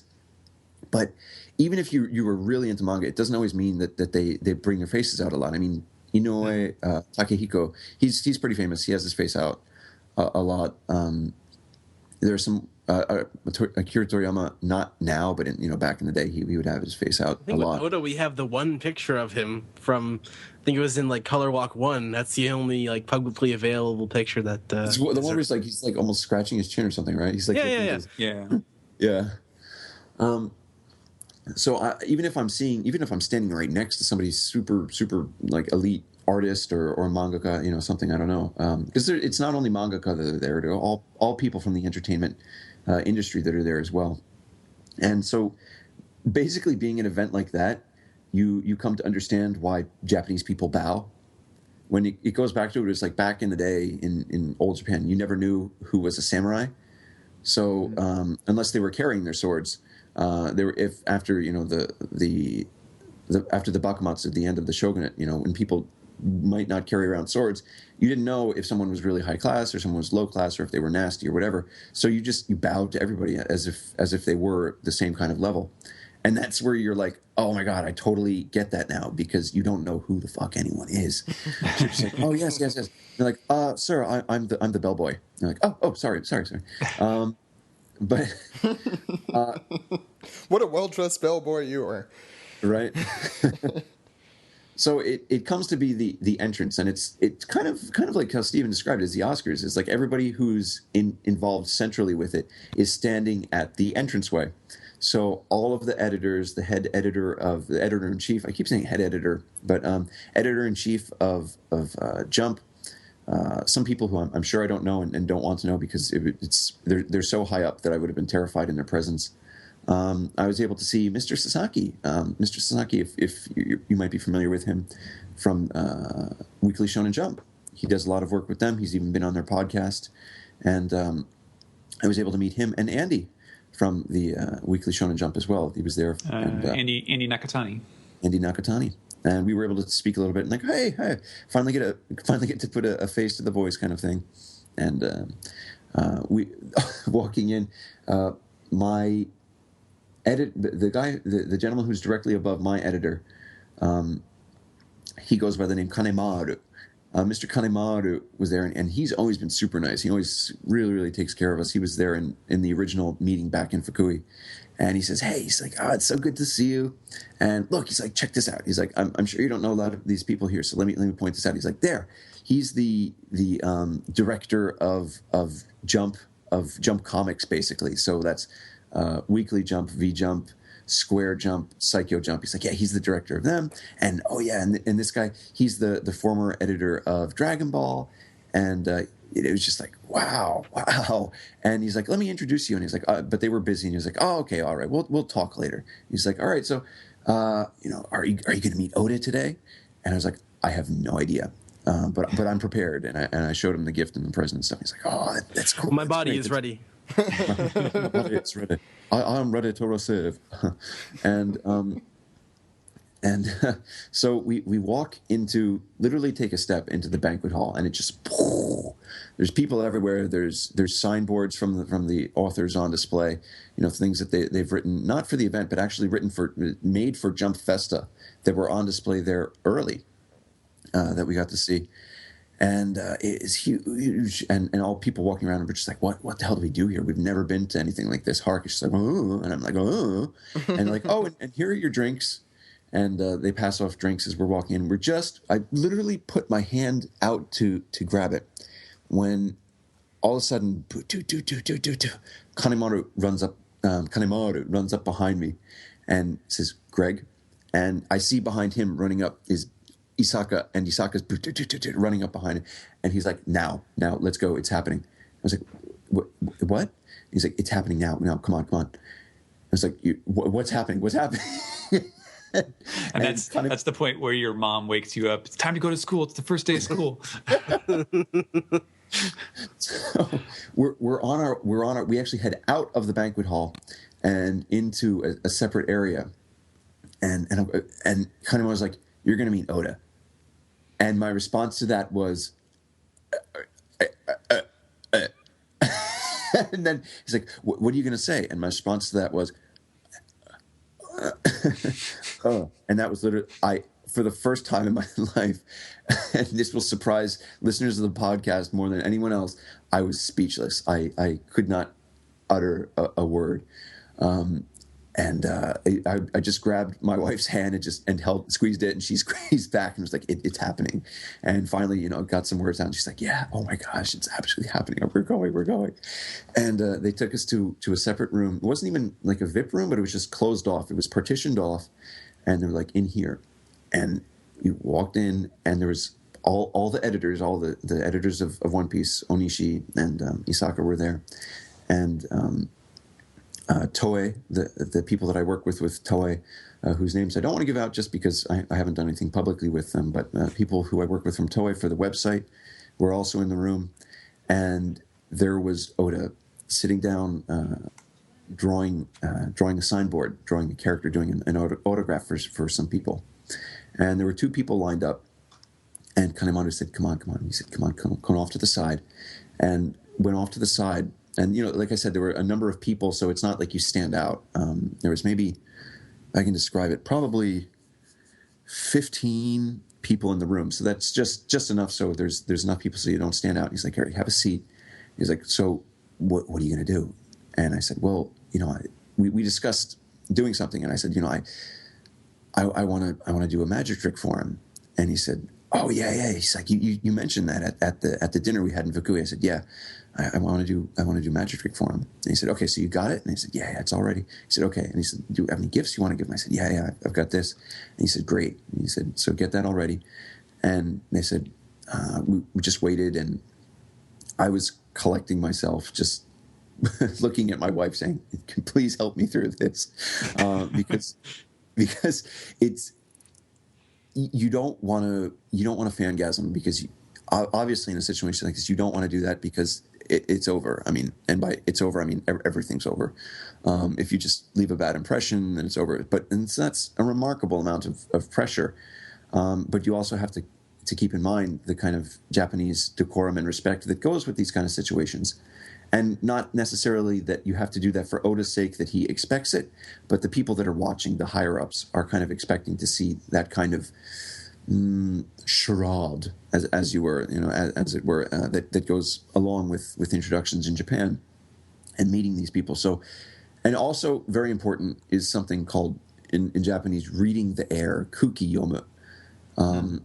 You have to go along with the conversation and go with the flow, and don't ask anything that's out of place or that would be considered strange. Like, hey, Oda, in chapter 701, when you depicted the character that was walking out of the room, you forgot to draw their glove.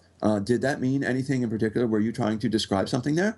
Can we look forward to them being a devil fruit user that this has disappearing gloves? So, how do basically, don't be a wet-handed mouth breather. Wait, how do I become a voice actor? That's the question I would have asked Oda. Oh my god. It must be a lot of fun. It must be very easy to get into voice acting. I want to be a voice actor too. I do voices sometimes for my family. So, yeah, you don't want to... Oda's the perfect person to ask that, by the way. So those were all the things going through my mind. But what I did have going for me is the years and years, the decade plus of having translated, read, and worked through Oda interviews, his comments, jump festas, seeing how he interacts with people. And that's kind of the thing that gave me strength more. And I don't want to get like, but really my wife being there was kind of the rock for this event, and what gave me really strength going through it. And by strength, I don't mean the strength I needed through it, the spiritual. No, I just mean composure, and to kind of keep my cool with it. And they said, "All right, it's time, Greg," and they just walked me over, and he was about to say something. He was seated at the time. He was about to say something. And they said, "Oh, wait, this person first." And I was like, "Huh?" And the editor forgot about somebody that was waiting in line to see him. I'm guessing they were like artists or somebody in the entertainment industry. And I was like, "Oh, sorry. Oh, Greg. Okay, go back and wait." So I went back down to the side and had to wait again. So it's just like, false start. And so he met with him, talked with him. And actually, that was an awesome icebreaker because after that, I was totally fine. And obviously, I was very excited, but all the nervousness was gone. Yeah, it could be a lot more nerve-wracking when, you're like preparing and you have to think of what to say first. But yeah, I can understand. Yeah, well, see, what was nice is we didn't say two words. We didn't exchange anything. It was just like I walked over and I was in front of him looking down at him, but he, yeah, well, it's a little bit difficult to describe. But and wait, before I mean, just to build up suspense here for no necessary reason, what were you actually wearing to this event?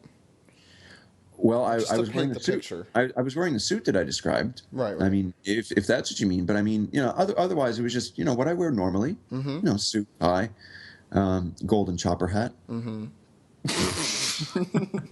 So nothing out of the ordinary. Yeah, it was. This actually stems back to the meeting in Fukui. But when they came to Fukui, they came to my door and they were like, "Hi, Greg," and Mr. Kanemaru was wearing a golden chopper hat. He was like, "We brought something for you." But he was wearing it at the door. He was wearing it at the door. It was great. That's amazing.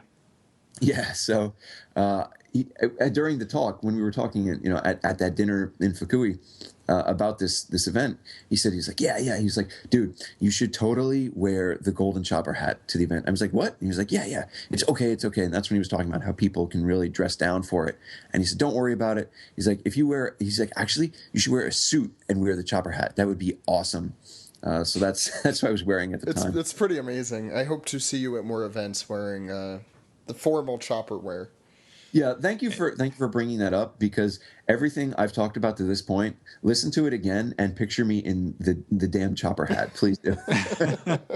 And it didn't turn out that this was all like an elaborate practical joke played on your expense, and everyone's like, "Oh my God, what is that guy wearing?" No, yeah, that's what I was totally expecting. I thought that was going to be either that or everyone was wearing chopper hats, right? Yeah. And I'm the only one with a gold chopper hat. I paid so much to go to that event. Yeah. So after that, I was considerably calmed down, and came to be my turn. And like, all right, it's your turn. And I went up, and the first thing he said was, "Oh, wait a minute, I've seen this guy before. Oh my God, it's that famous guy." And I was I was off, just laughing hilariously. The way he said it, especially in Japan, also means that. And this comes across difficult in English. Saying like that guy or something is so rude. It's like somebody that you don't know, that it means he obviously knows who I am. It's he knows, but he was just being silly by saying that. And he actually extended his hand. There was no bowing. He extended his hand, and we shook hands. And he didn't even bother to introduce himself, which was super cool. And the first thing I said was, "Yes, my name is Michael Jackson." And the entire room just dropped to they loved it. That was pulling off of his joke when he introduces himself at Jump Festa every year. If you're a longtime follower of my Jump Festa excursions, then you know that every year he comes up with something different. I'm so and so. I'm so and so, and he's obviously somebody very, very different, both physically and status wise. So very. Very happy that went over well. I have to say that introduction from his side sounds like your typical New Jersey introduction. It's like, that schmuck, I know you. Hey, just give me a handshake here. Oh, it was great. It was totally tongue in cheek, and Then first thing we did was, I guess, kind of a common what you do in these situations in Japan, as I was talking about before, reading the air. Was discussing a common theme, something that you have in common, which was we've both seen the Hoko Tate TV appearance. So we started talking about TV, and we didn't get to discuss the different things I was in, but we just discussed Hoko Tate, because I've been in a lot of different stuff, but we just discussed that one thing. And going from that topic of conversation, we went next on to how I started to study Japanese. And I mentioned that I started to study Japanese through Dragon Ball. And actually, while I was waiting to discuss to have time with Oda, there was an old gentleman that came into the room with glasses, and he was super personable. He was super like energetic, and he was coming in. He was like, "Oh my God, it's Greg." He was like, "Can I have your autograph?" And I was just like, "What's happening? Who is this person?" And nobody introduced him to me, so I was just kind of wondering the whole time who this guy was. And he came in with such a kind of like an aura about him that he seemed like he was with it, and he knew everybody there, and he was obviously of pretty high status, but I couldn't peg who he was. But when I started to talk about Dragon Ball, he said, "Oh my God!" He said, "You know what? You like Dragon Ball?" And he said, "Well, that's cool." He's like, "Maybe I should call her in." And everyone's like, "Oh yeah, is she here?" And he's like, "Yeah, she's outside. She's outside. I'll call her in." And I call in who? He's like, "Oh, Nozawa-san. Nozawa-san's here." I was like, "What? Nozawa-san? You mean the voice of Goku?" I was like, yeah, she's outside. I'll call her in. Yeah. She's like, hold on. I'm sitting in front of Oda Eiichiro, and you're going to call in the voice of Goku? and it's at that point that I realized who this gentleman was. Everything just kind of clicked, and I said, "Excuse me," I said, "Pardon me if I'm wrong here, but are you Mr. Shimizu of Toei Animation?" He said, "Oh, how did you know?" And I said, "Well, there was an interview with you in the animation logbook about 10 years ago, and your picture was in that." And everybody was just like, "Oh my God, how did you?" And I have to remember that reaction there. He was an older gentleman at that time. I don't want to be rude about his age, but he was an older gentleman at that time.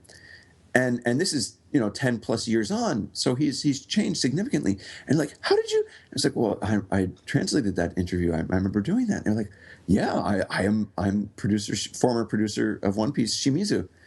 And they were like, wow, geez.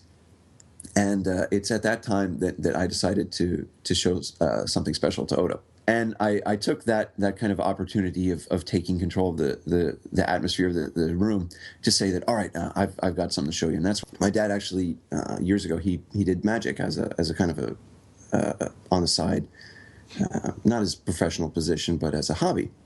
And he belonged to the same kind of ring as David Copperfield, and he really got into it. So he was able to do a lot of stuff, but he never did it as a job. But it turns out that Muhammad Ali actually was into magic. Is that like the Alliance of Magicians? Yeah, what is it? It's the International Brotherhood of Magicians. This is the actual name. So he got involved in that, and growing up, he taught me a number of tricks. So I, kept those with me through the years, and I've used them at parties and drinking things and all sorts of wonderful events as just kind of something to entertain people when I've got a little bit of the spirits in me. And so I said, at that time, he met Muhammad Ali at his training camp, and Muhammad Ali was actually into magic, and he was brought there to perform for him. And I figured just today I wanted to do, kind of following in my father's footsteps kind of thing, do something for you. And they were like, "Oh, that's cool. All right, yeah." And everybody was really getting into it. And so I said, all right, I have 3 ropes. And I went into this, it's called The Professor's Nightmare. Check it out on YouTube. It's a really, really fun rope routine. And I went through it. And I started going, here are 3 ropes. And you go through them and you say, here's a small rope, a medium rope, and a long rope. Oh, I have seen this one. You have seen this one? Yeah. All right. Yeah. And you go in and you grab, you say, all right, well, unfortunately, I can't use them this way. So you bring the short rope up to the short rope, you meet the ends, you bring the medium rope up to the medium, and then you bring the long rope end up to the long rope end, and you meet them. And you grab both ropes, or you grab all 3 ropes in both hands, and you leave a space in the middle where they're dangling or between your hands, just kind of looped down there. And you say, all right, okay, now blow on this. So I brought it up to him, and I said, okay, blow in the center there. And he goes, I go, oh, thank you very much. Right. And he said, well, thanks to that, we now have some magic in these ropes. And then I said, but we need a little bit more magic. And I said, now, and I went over to Isaka, and I said, Isaka, I said, can you please blow on these ropes too? And he goes, he blows on, and I go, whoa. And, I standing, the ropes are between him and myself. And I go, oh, you stink, Isaka. And your breath smells. And everybody starts cracking up. Because he's like basically the youngest one in the room, and he's still new to the business, speaking from of course everyone else that was there. So I said, but what? I said, your breath does stink, but it's okay. I think we got enough magic in here. And of course all this is in Japanese. So I pulled the ropes and I go, okay, here we go. and you pull the ropes, and all 3 ropes that were different sizes become the same size. And everybody's like, what? And I was like, yeah. And then you do a count. And this is the cool part, because if you just do it, then everybody's like, well, okay, all right. You obviously did something to him. But you do the count, and that's the cool part. And I can't give away the trick. If you're interested, check it out on YouTube. And you pull out 1, 2, 3 ropes, and you count them out separately. And that's the part where everybody's like, whoa, awesome. And, applause. Everybody's like, yeah. And after that, I bring up both ropes, and I bunch them in my hand, and I say, well, this is the part where everybody says, bring the ropes back to normal size. And I say, but I can't do that. And the joke behind that is it works in Japanese a little bit better, but that's the part where everybody believes that you can't bring them back because you physically switched out the ropes, you've done something. They think it's like a part of the magic thing. And that's when you blow their minds, when you actually reveal that you haven't switched anything, and you go, because I only have this, and you literally pull out of your hands the short rope, the medium rope, and the long rope. And it's an awesome routine.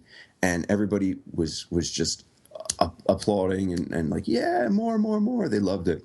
And the best part, though, was at the very end when Oda said, oh, man, my breath is awesome. And everybody cracked up. Oh, that's great. All right. So I guess at this point, everyone's kind of wondering, well, besides that, what did you discuss about One Piece? We did briefly talk a little bit about One Piece. I really don't want to talk about that out of respect for Oda. He didn't give me any groundbreaking new information because, as you know, I don't like spoilers. But I also made that clear to him, and he was like, "Oh, that's totally cool." And I said, "Yeah." I said, "Well, I used a quote from One Piece." I said, what is it, Stephen? Can you help me out here? It's a pretty famous line. It's "Tsumaranai bouken naru ore wa shinee." It's what yeah. Is this with the Usopp and Luffy at Shaki's bar? You got it. Yeah. Stephen, yeah, what? Where he says, like, I don't go on like stupid adventures, or my I don't do any. I'm not going to go on an adventure if it's not going to be fun, essentially. So I basically said that to Oda, but I replaced Luffy's ore with, at the end, boku, which boku being like a very submissive kind of term for female, or for males. Oh, great. Dellinger's here. Yeah. So and using the boku at the end also got a big laugh out of everybody, and just it was really nice to be able to be on the same page as everyone and to get that kind of reaction out of them. I know that it might sound just like, what's Greg talking about this? Getting a laugh. It's nice to know that how I wanted to approach this situation and all the years working up to it just really, really helped me prep for it. And as an outsider, I think it's really cool that you could make a laugh in the room with a change in the tone of a certain word.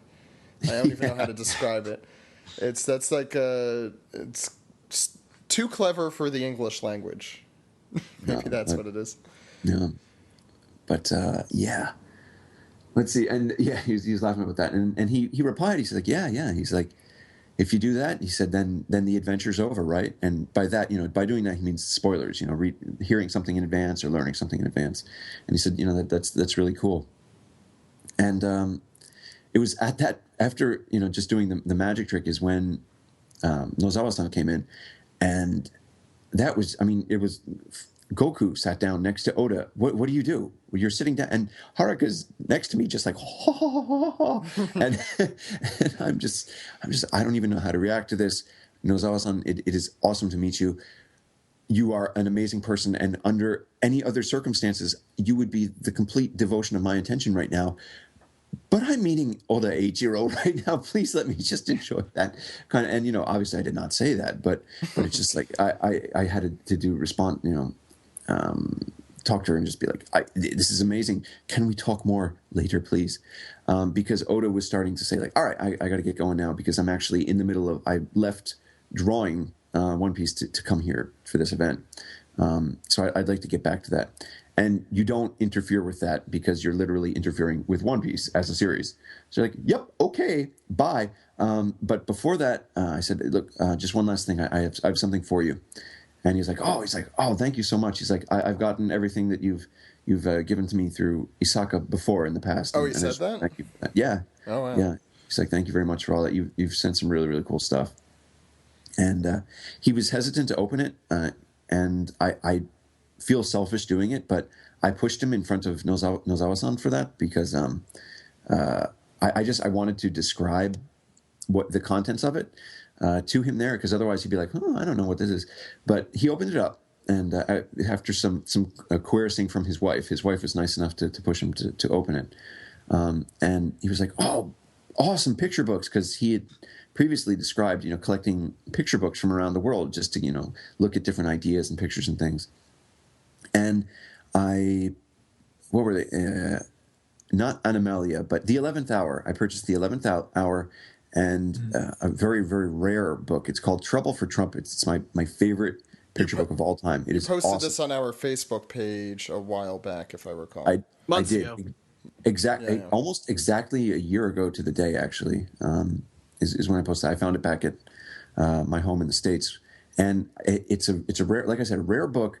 It was like $100. I had to track it down through, I think Amazon had a couple of copies, and like that was for a slightly worn copy. Like mint copies of it are like ridiculously expensive, but I figured it'd also be cool to get like a worn copy of a rare book too. So there was nothing wrong with it, and I passed this off and I said, look, this is one of the books that inspired me as a child, and kind of gave me the notions of what I enjoy in creativity, and how I like. There's like hidden images in the book too. There's like little hidden figures and messages, and that's in both books.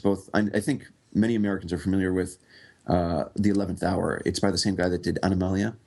Mm-hmm. Yeah, Graham Bass, I think, is his name. Graham Bass. Yeah. It's a sick book. The illustrations are amazing. Yeah, they're great.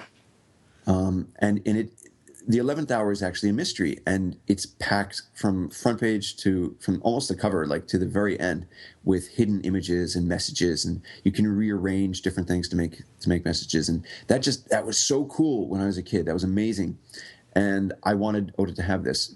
A, because of all the detail and how it inspired me, and B, because it deals a lot with animals and strange creatures and worlds, and as we know, Oda loves to draw animals. So I was like, this is it. It's perfect. So I said, I hope you enjoy this. And he was like, this is awesome. I will really enjoy this. And he even flipped through Trouble for Trumpets, and he was like, this is the part where, like, it's just difficult to describe, but my favorite picture in the Trouble for Trumpets book when I was a kid, like the pictures I would just like open to and look at for minutes on end, as he was flipping through, was the exact same page where he stopped, and he was just like, oh my God, this is awesome. And I was just like, oh, wow. And I just had, like, in my head, I just had little happy moment. And so after that, we shook hands again, and he has his very, very rough hands, by the way. Actually, since you provided the images for Trouble for Trumpets, I don't know if this one is one of the images you provided, but if you would like to describe it a little, you can. Let's see. I don't know if it's one of the ones I posted on Facebook, but they've got like this giant drill, and they're running around the drill trying to get it to go into the ground. And it's a shot of above ground and below ground, and you see what's going on. Like all the people underground are like rushing to get things ready, and there's a war going on between the good and evil side, and you just get to see like above ground and underground, and it's done like in extreme nature detail. Like who's that guy that does famous bird pictures? He does very, very highly detailed bird. I forget, but there's this guy that does very highly detailed nature pictures, and it looks exactly like that. But you've also got these fantastic creatures running around doing silly little things, and like human stuff too. So that was the picture. Anyway, so we shook hands, and it took a lot of courage to muster this up. But I said, "May we take a picture?" And he said, "Absolutely." And I was just like, yes, because that's like an autograph is one thing. I mean, an autograph is as big as it is, but taking a picture with Oda is, you guys know how we were just talking about it at the head of the segment, is how he does not put himself out in media. So this was like kind of an inner circle kind of trust thing. It's like, we're trusting you with this now. Don't make this available online. Don't put this up on anything. I was just like, you got it. And we took two pictures together, and they're definitely a treasure. And if you're wondering, yes, I am totally rocking the golden chopper hat in the picture in a suit. So yeah, that will, I'm not doing anything digital with it whatsoever, but that will definitely be something that will be framed in our house one day, maybe in the One Piece room. Oh yeah, the One Piece room. Yeah, the One Piece room. So yeah, he left after that, and after that I only got to talk to the voice of Goku. Oh, it's consolation prize. Yeah. Must have been so hard on you. That sucks. God. Yeah. So yeah, that's the story of how I got to first meet Oda. I mean, it just happened, that, in trying to describe this year, and it kind of comes together here is, kind of a culmination of everything, especially that you've done, Greg. And having Nozawa there and the person you interviewed 10 years ago, I'm going to guess for the DBZ info site, not interviewed, translated the interview for. That was for the Grand Line. That was for the Grand Line. Yeah, that's for the Grand Line. But it's still kind of crazy. You can actually see it if you go to the site. You can see. I'm not trying to promote the site. I don't think anybody even visits anymore. But yeah, you can actually see Mr. Shimizu's picture there as well. So, but it's been kind of, this is a culmination of everything you've worked on. It's been 12 years. I mean, right? Oh God, yeah, probably 12 years. Yeah, 12 years. I mean, and but this is people in Japanese, they tell me all the time, yume kanaimashita ne, and which is oh, your dream came true. And I was like, whoa, let's stop right there. He's like, dream. My dream was to get maybe a mention in an SBS, and the biggest thing would be to win the Usopp's Gallery. That was the top impossible dream.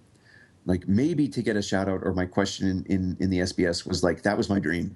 I was like, I have 2 autographs from Oda, and I'm now working on the official site, and I'm in VJump, and now I got to meet Oda. And she's like, this isn't a dream. I was like, this is beyond. I don't even know what's happening. I'm probably dead now. This is the afterlife. This is a lie. You guys are all. Well, then this podcast could go through worlds or something. Yes. Right. Greg, I just remember when you were telling me some of this stuff, in the day or two after it happened, there was one specific thing that you said which really sort of resonated with me personally, where you called back to I think it was the very first time you had sent me an email. Yes. And this was, I think this was even before the current incarnation of the Arlong Park forums, which of course are the big it's the big One Piece forum. And I mean that, so in 2004. Well, no, yeah, it was even in its before current that. state, it's been around since 2005, because that's when the current oldest accounts are. But this was even before that, before they wiped that one and sent something else. And you sent me some question about, I think it was about the term. It was a term that Nami or Sanji used when Luffy was drawing the picture of Nami as a fish woman when they were going to Arlong Park. And it's just a fish with a hat with a wig on, essentially. And you had sent that to me. That was the first time we'd ever spoken, and that was it was probably close to 10, if not a full 10 years ago. At the time when I don't even know what you were doing professionally with your life at that point, but I was not a professional manga translator at all at that point. And now 10 years later, you just went on this crazy adventure. I'm translating the series in the official English language. It's what the hell happened? Oh man. Yeah. And where do we go from here? Memories. Right. Memories. Yeah, and you know what? I think another part of the culmination is really OPP Japan. Yes. To be able to get the podcast here and discussing stuff with the top people of One Piece, involved in One Piece, and around the country. just which Oda brought up, by the way. He's like, I've heard you've been doing a little bit of traveling. He said that. He said that. Yeah. Oh wow. Yeah. Awkward. Okay. You just No. It was totally cool. Yeah. put that quote in the trailer. Like, I hear you've been traveling, Oda. It's going in. It's going in the trailer. I'll tell Jose right away. Yeah, there you go. But I mean, even beyond OPP Japan, what you've been able to do. I mean, I was just thinking about it. When did you go in Hoko Tate for the first time? Like a year and a half, 2 years ago? A year and a half, yeah, about a year and a half ago, I think. And it's just been like it's been snowballing since then. And I'm not just saying that because you're using that brand of microphone, but it's been getting culminating so much since then. I feel like I'm really harping. There's on the so much culmination. I don't know what to do. And we haven't even talked about this year's Jump Festa yet. Ooh, transition. Yeah. So yeah, we'll talk about that in the next segment, and then we'll really retrospect more this episode, of course. But you know what, Zach? I think one of the things recognition for the podcast as well is in not only OPP Japan, but how the podcast has been receiving kind of unofficial official recognition, if you will. That official border is very, very high, but there are certainly people who are aware of our existence and are very pleased with it and happy about it and cheer us on. And I don't know, did you just want to take this time to discuss what we've got coming up? Yeah, this is probably a good time. Do you want me to, or? Absolutely. Okay. So we are really pleased and honored to announce that Sasaki Hisashi will be on this podcast for our first episode of the year, episode 300, which will be out around January 6th, January 7th. Around. I just in case. Yeah. And Greg, you want to tell us, I mean, we've talked about him a lot on this podcast. You want to tell everyone out there a little bit about what he does and what he has done? Sure. Well, he was the former editor-in-chief of Weekly Shonen Jump, and now he's working in the foreign rights department of basically Shueisha. So that he deals specifically with Jump, but it's a kind of catch-all.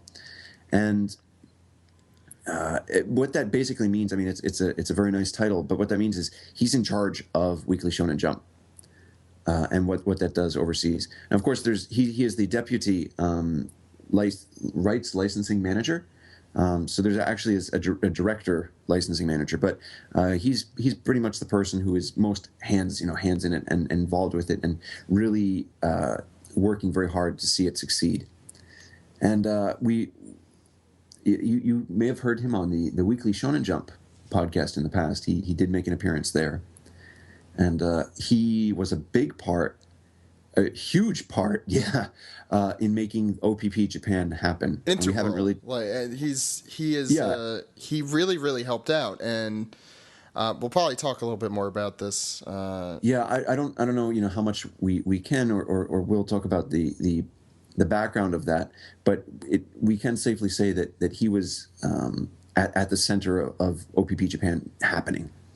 And we just got to go through your crazy journey. And so you want to tell us a little bit, I guess tell us about how 2014 has treated you. Well, I've got to say, with the first time Steven was on, I really enjoyed just picking his brain about the entire process and seeing I was just wondering how he could remain so calm, talking about his intense involvement. And of course, even it was more exciting when he became involved with the series proper, right? Because that wasn't exactly the case when we first did. What was it? The Steven Cast. The Steven Cast. Yeah. Steven Cast. I think I've listed that like in the past as my favorite episode. So please go check that out if you have time. I'll give a number to that after you're done talking. Thank you, Zach. And I always wondered how you were able to remain so calm and collected, talking about all these amazing projects that you were involved with. And I guess it's because you were so tired from working on them so diligently and endlessly. And now I get that. I'm currently working on 6 official One Piece projects. At least that was the total last night. I don't know. I haven't checked my inbox today. It might be more. And believe me when I say I'm not boasting or bragging. It's hard work. It's a lot of research. And plus, you got a regular day job. I have my job. I'm a teacher. Oh, yeah, remember, I teach English at elementary schools. And let's see, I can't talk about all of them, but I think I can tease a few. Let's see.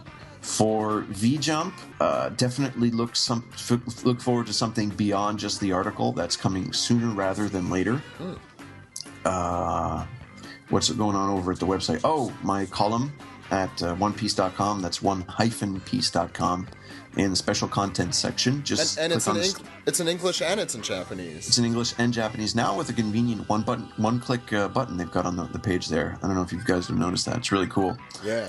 They have a really, really great web development team, and they've been working with me for the past year to try and get it to be easily accessible by fans around the world. And that's still going very well. However, that's now branched out. I now have it's called a Shuchoban, a business trip version going on over at Banpresto, and Banpresto are the okay, I'm probably going to get hell for this because I know a couple people who do the POP figurines, and they're awesome. They're great. But their figures aside, Banpresto easily makes my favorite One Piece figurines, display figures, whatever you want to call them, toys, and they definitely make the what I consider the highest quality. I mean, they do down to the threads in pants, all sorts of things. They were kind enough to ask me if I would be willing to make this business trip version of my column for the website to debut each of their new figures. That would be. I think they've already unveiled who the figures are, so I don't think it's any kind of skin off my back to say that the first one is going to be Ace, and that's online. By the time this is out, there'll probably be a few more out. And I think each week they're releasing some interesting little tidbit about that particular character. I think there's 8 characters, and the first one is Ace. He's up. You can find about a hidden Ace that I know I shared with Steven at one point some time ago. I found it, and it was some weird hour for Steven, I'm sure, like 3:27 a.m. And he was like, Steven, I found Ace, I found hidden Ace, and he's like, wow, Greg, that's amazing. I'm really tired. I'm sorry. He's so kind. He always gets back to me. Steven, but don't worry. We all understand the random hour, Greg. Yes. Life. And so yeah, check that out. It's not in the regular series. The hidden Ace is actually included in one of the time series, the One Piece. They're not even all time series, but One Piece, like, what is it? Not Gekijoban, is it? I don't know. Something. Yeah, I'm just going to stop going into that. But it's one of them. It's one of them. You can find him in there. And the cool part about this is that he can't actually be seen where it was originally published. All right, all of these were, well, most of these I think, no, all of these were published originally in the Log series, except for, what was it, Space Time? I think Space Time debuted in One Piece Yellow fan book. I think you're right. Mm-hmm. Yeah, and how do I know that? And this one... What do you mean, how do you know that?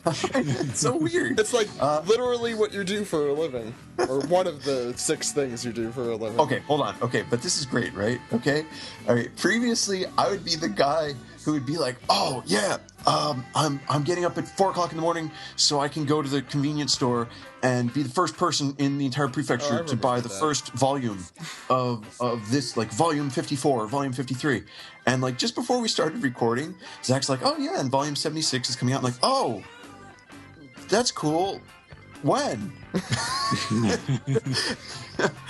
So, no, there's a lot of stuff I don't know, but, right, the first time you could see this hidden Ace is in the republished version of it. So you can't see it in the original log. You've got to actually purchase the republished version of it to see this hidden character, because he was actually cropped out.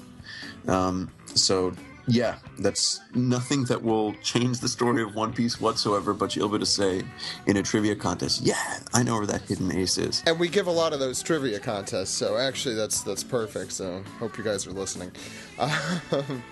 I think you've become, along with Steven, obviously, who is the master of this, but you've become a master of puns yourself. No, you don't understand. I've always kept my puns under wraps. Oh, I see. Because you don't understand. No, we have something at the workplace called a pun gun, and if you make a pun, you get shot. Well, you know that actually happens in China now, because that's illegal now. Yes. I know. Oh my god! I thought somebody was sending an Onion article, and like, Greg, watch out! And I was like, ha ha ha! Another hilarious article from the Business Insider. So I think it's just that Greg, like, he saw me coming hard and strong with the puns, and then he was like, okay, now I know the going is safe. I can whip mine out too. Yeah, okay. I'm sorry, I'm like 15. So no, Greg. So you got the OnePiece.com stuff. You got the Bon Presto stuff. You got the V-Jump stuff with things that may be happening. You said 6. What are the other? Can we say anything about the other 3, or those are completely? Can't talk about all of them, but I will say that if you enjoyed at least the concept of Hoko Tate, and you happen to be a fan of Japanese variety television, you may enjoy some year-end programming. Wow. Okay, my interest.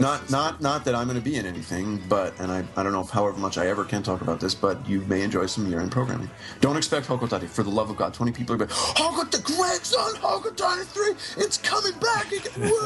No. But if you enjoy that sort of thing, I want to meet whoever that was who just did that. Yeah, probably Joey. I think Joey would be kind of. Well, on a tangential note, speaking of Hoko Tate and trivia type stuff, you did assist heavily in putting together the quiz book, which at least the first of the 2 that came out, which we borrowed from heavily in one of our 2 call-in shows this year. You had your face all over it. It was it's still available at the Kinokuniya near you, wherever you may be. Or quiz book 500. Yeah. My glorious Gorgon-like face is on display on that. The second one, thankfully. Oh, all right. Okay, here's a little behind the scenes story. I've got so many of these. When you guys talk about this stuff, it just comes up. So thank you. The editors of One Piece talk about it at the end of the book, right? The second quiz book. They have like their own corner, and they mentioned something memorable about the series. Right. And I think you covered all of them on the podcast. Yes, Stephen? I know. We published them. Yeah, I think William covered them on an article. Oh, okay. All right. We probably talked about it, I'm sure, because it was very interesting. OnePiecePodcast.com. Yes. And if you haven't checked those out, check them out. But it's Isaka who mentioned something about the Mugiwara crew, the Straw Hat crew, hidden as Tontadas. The Tontadas, yes. Yeah. And he talks about that, and not the truth behind that story, but the story behind that little nugget of information is that the first person to show that to him was me. It was in your OnePiece.com column too, right? It was eventually in the OnePiece.com column, but right around that time is when I was on television for Jumbang, that other TV show that I was on. The guy with the balloons. The balloon guy. Yep, the balloon guy. From the end of OPP Japan at OPPJapan.com. Sorry, go ahead. No, and during the filming of that, Mr. Isaka was there for something complete. Well, I think it was Isobe, his gag manga series that he is in charge of, or the tanto of, and he was in a separate room, and I said, do you mind if I go see him? Just, say hello. And they're like, oh yeah, sure, cool. They arranged it, and I went into his waiting room, and he was like, hey Greg, and I was like, hey Mr. Isaka. And I was like, hey, I got something to show you. I was like, I don't know if you might have already heard this, or what else I might have told you this, but check this out. And I showed him the Tontada, and he was like, Oh my god, that is so cool! I did not know that. Did you just happen to have the manga volume on? I had the Shueisha brand iPad with me that has. Right. volumes on it, yeah. I forgot about that. That's a cool story. I'm glad you're still speaking to Mr. Isaka after the One Piece podcast goes to Japan. Am I plugging this too much? Is that what's happening?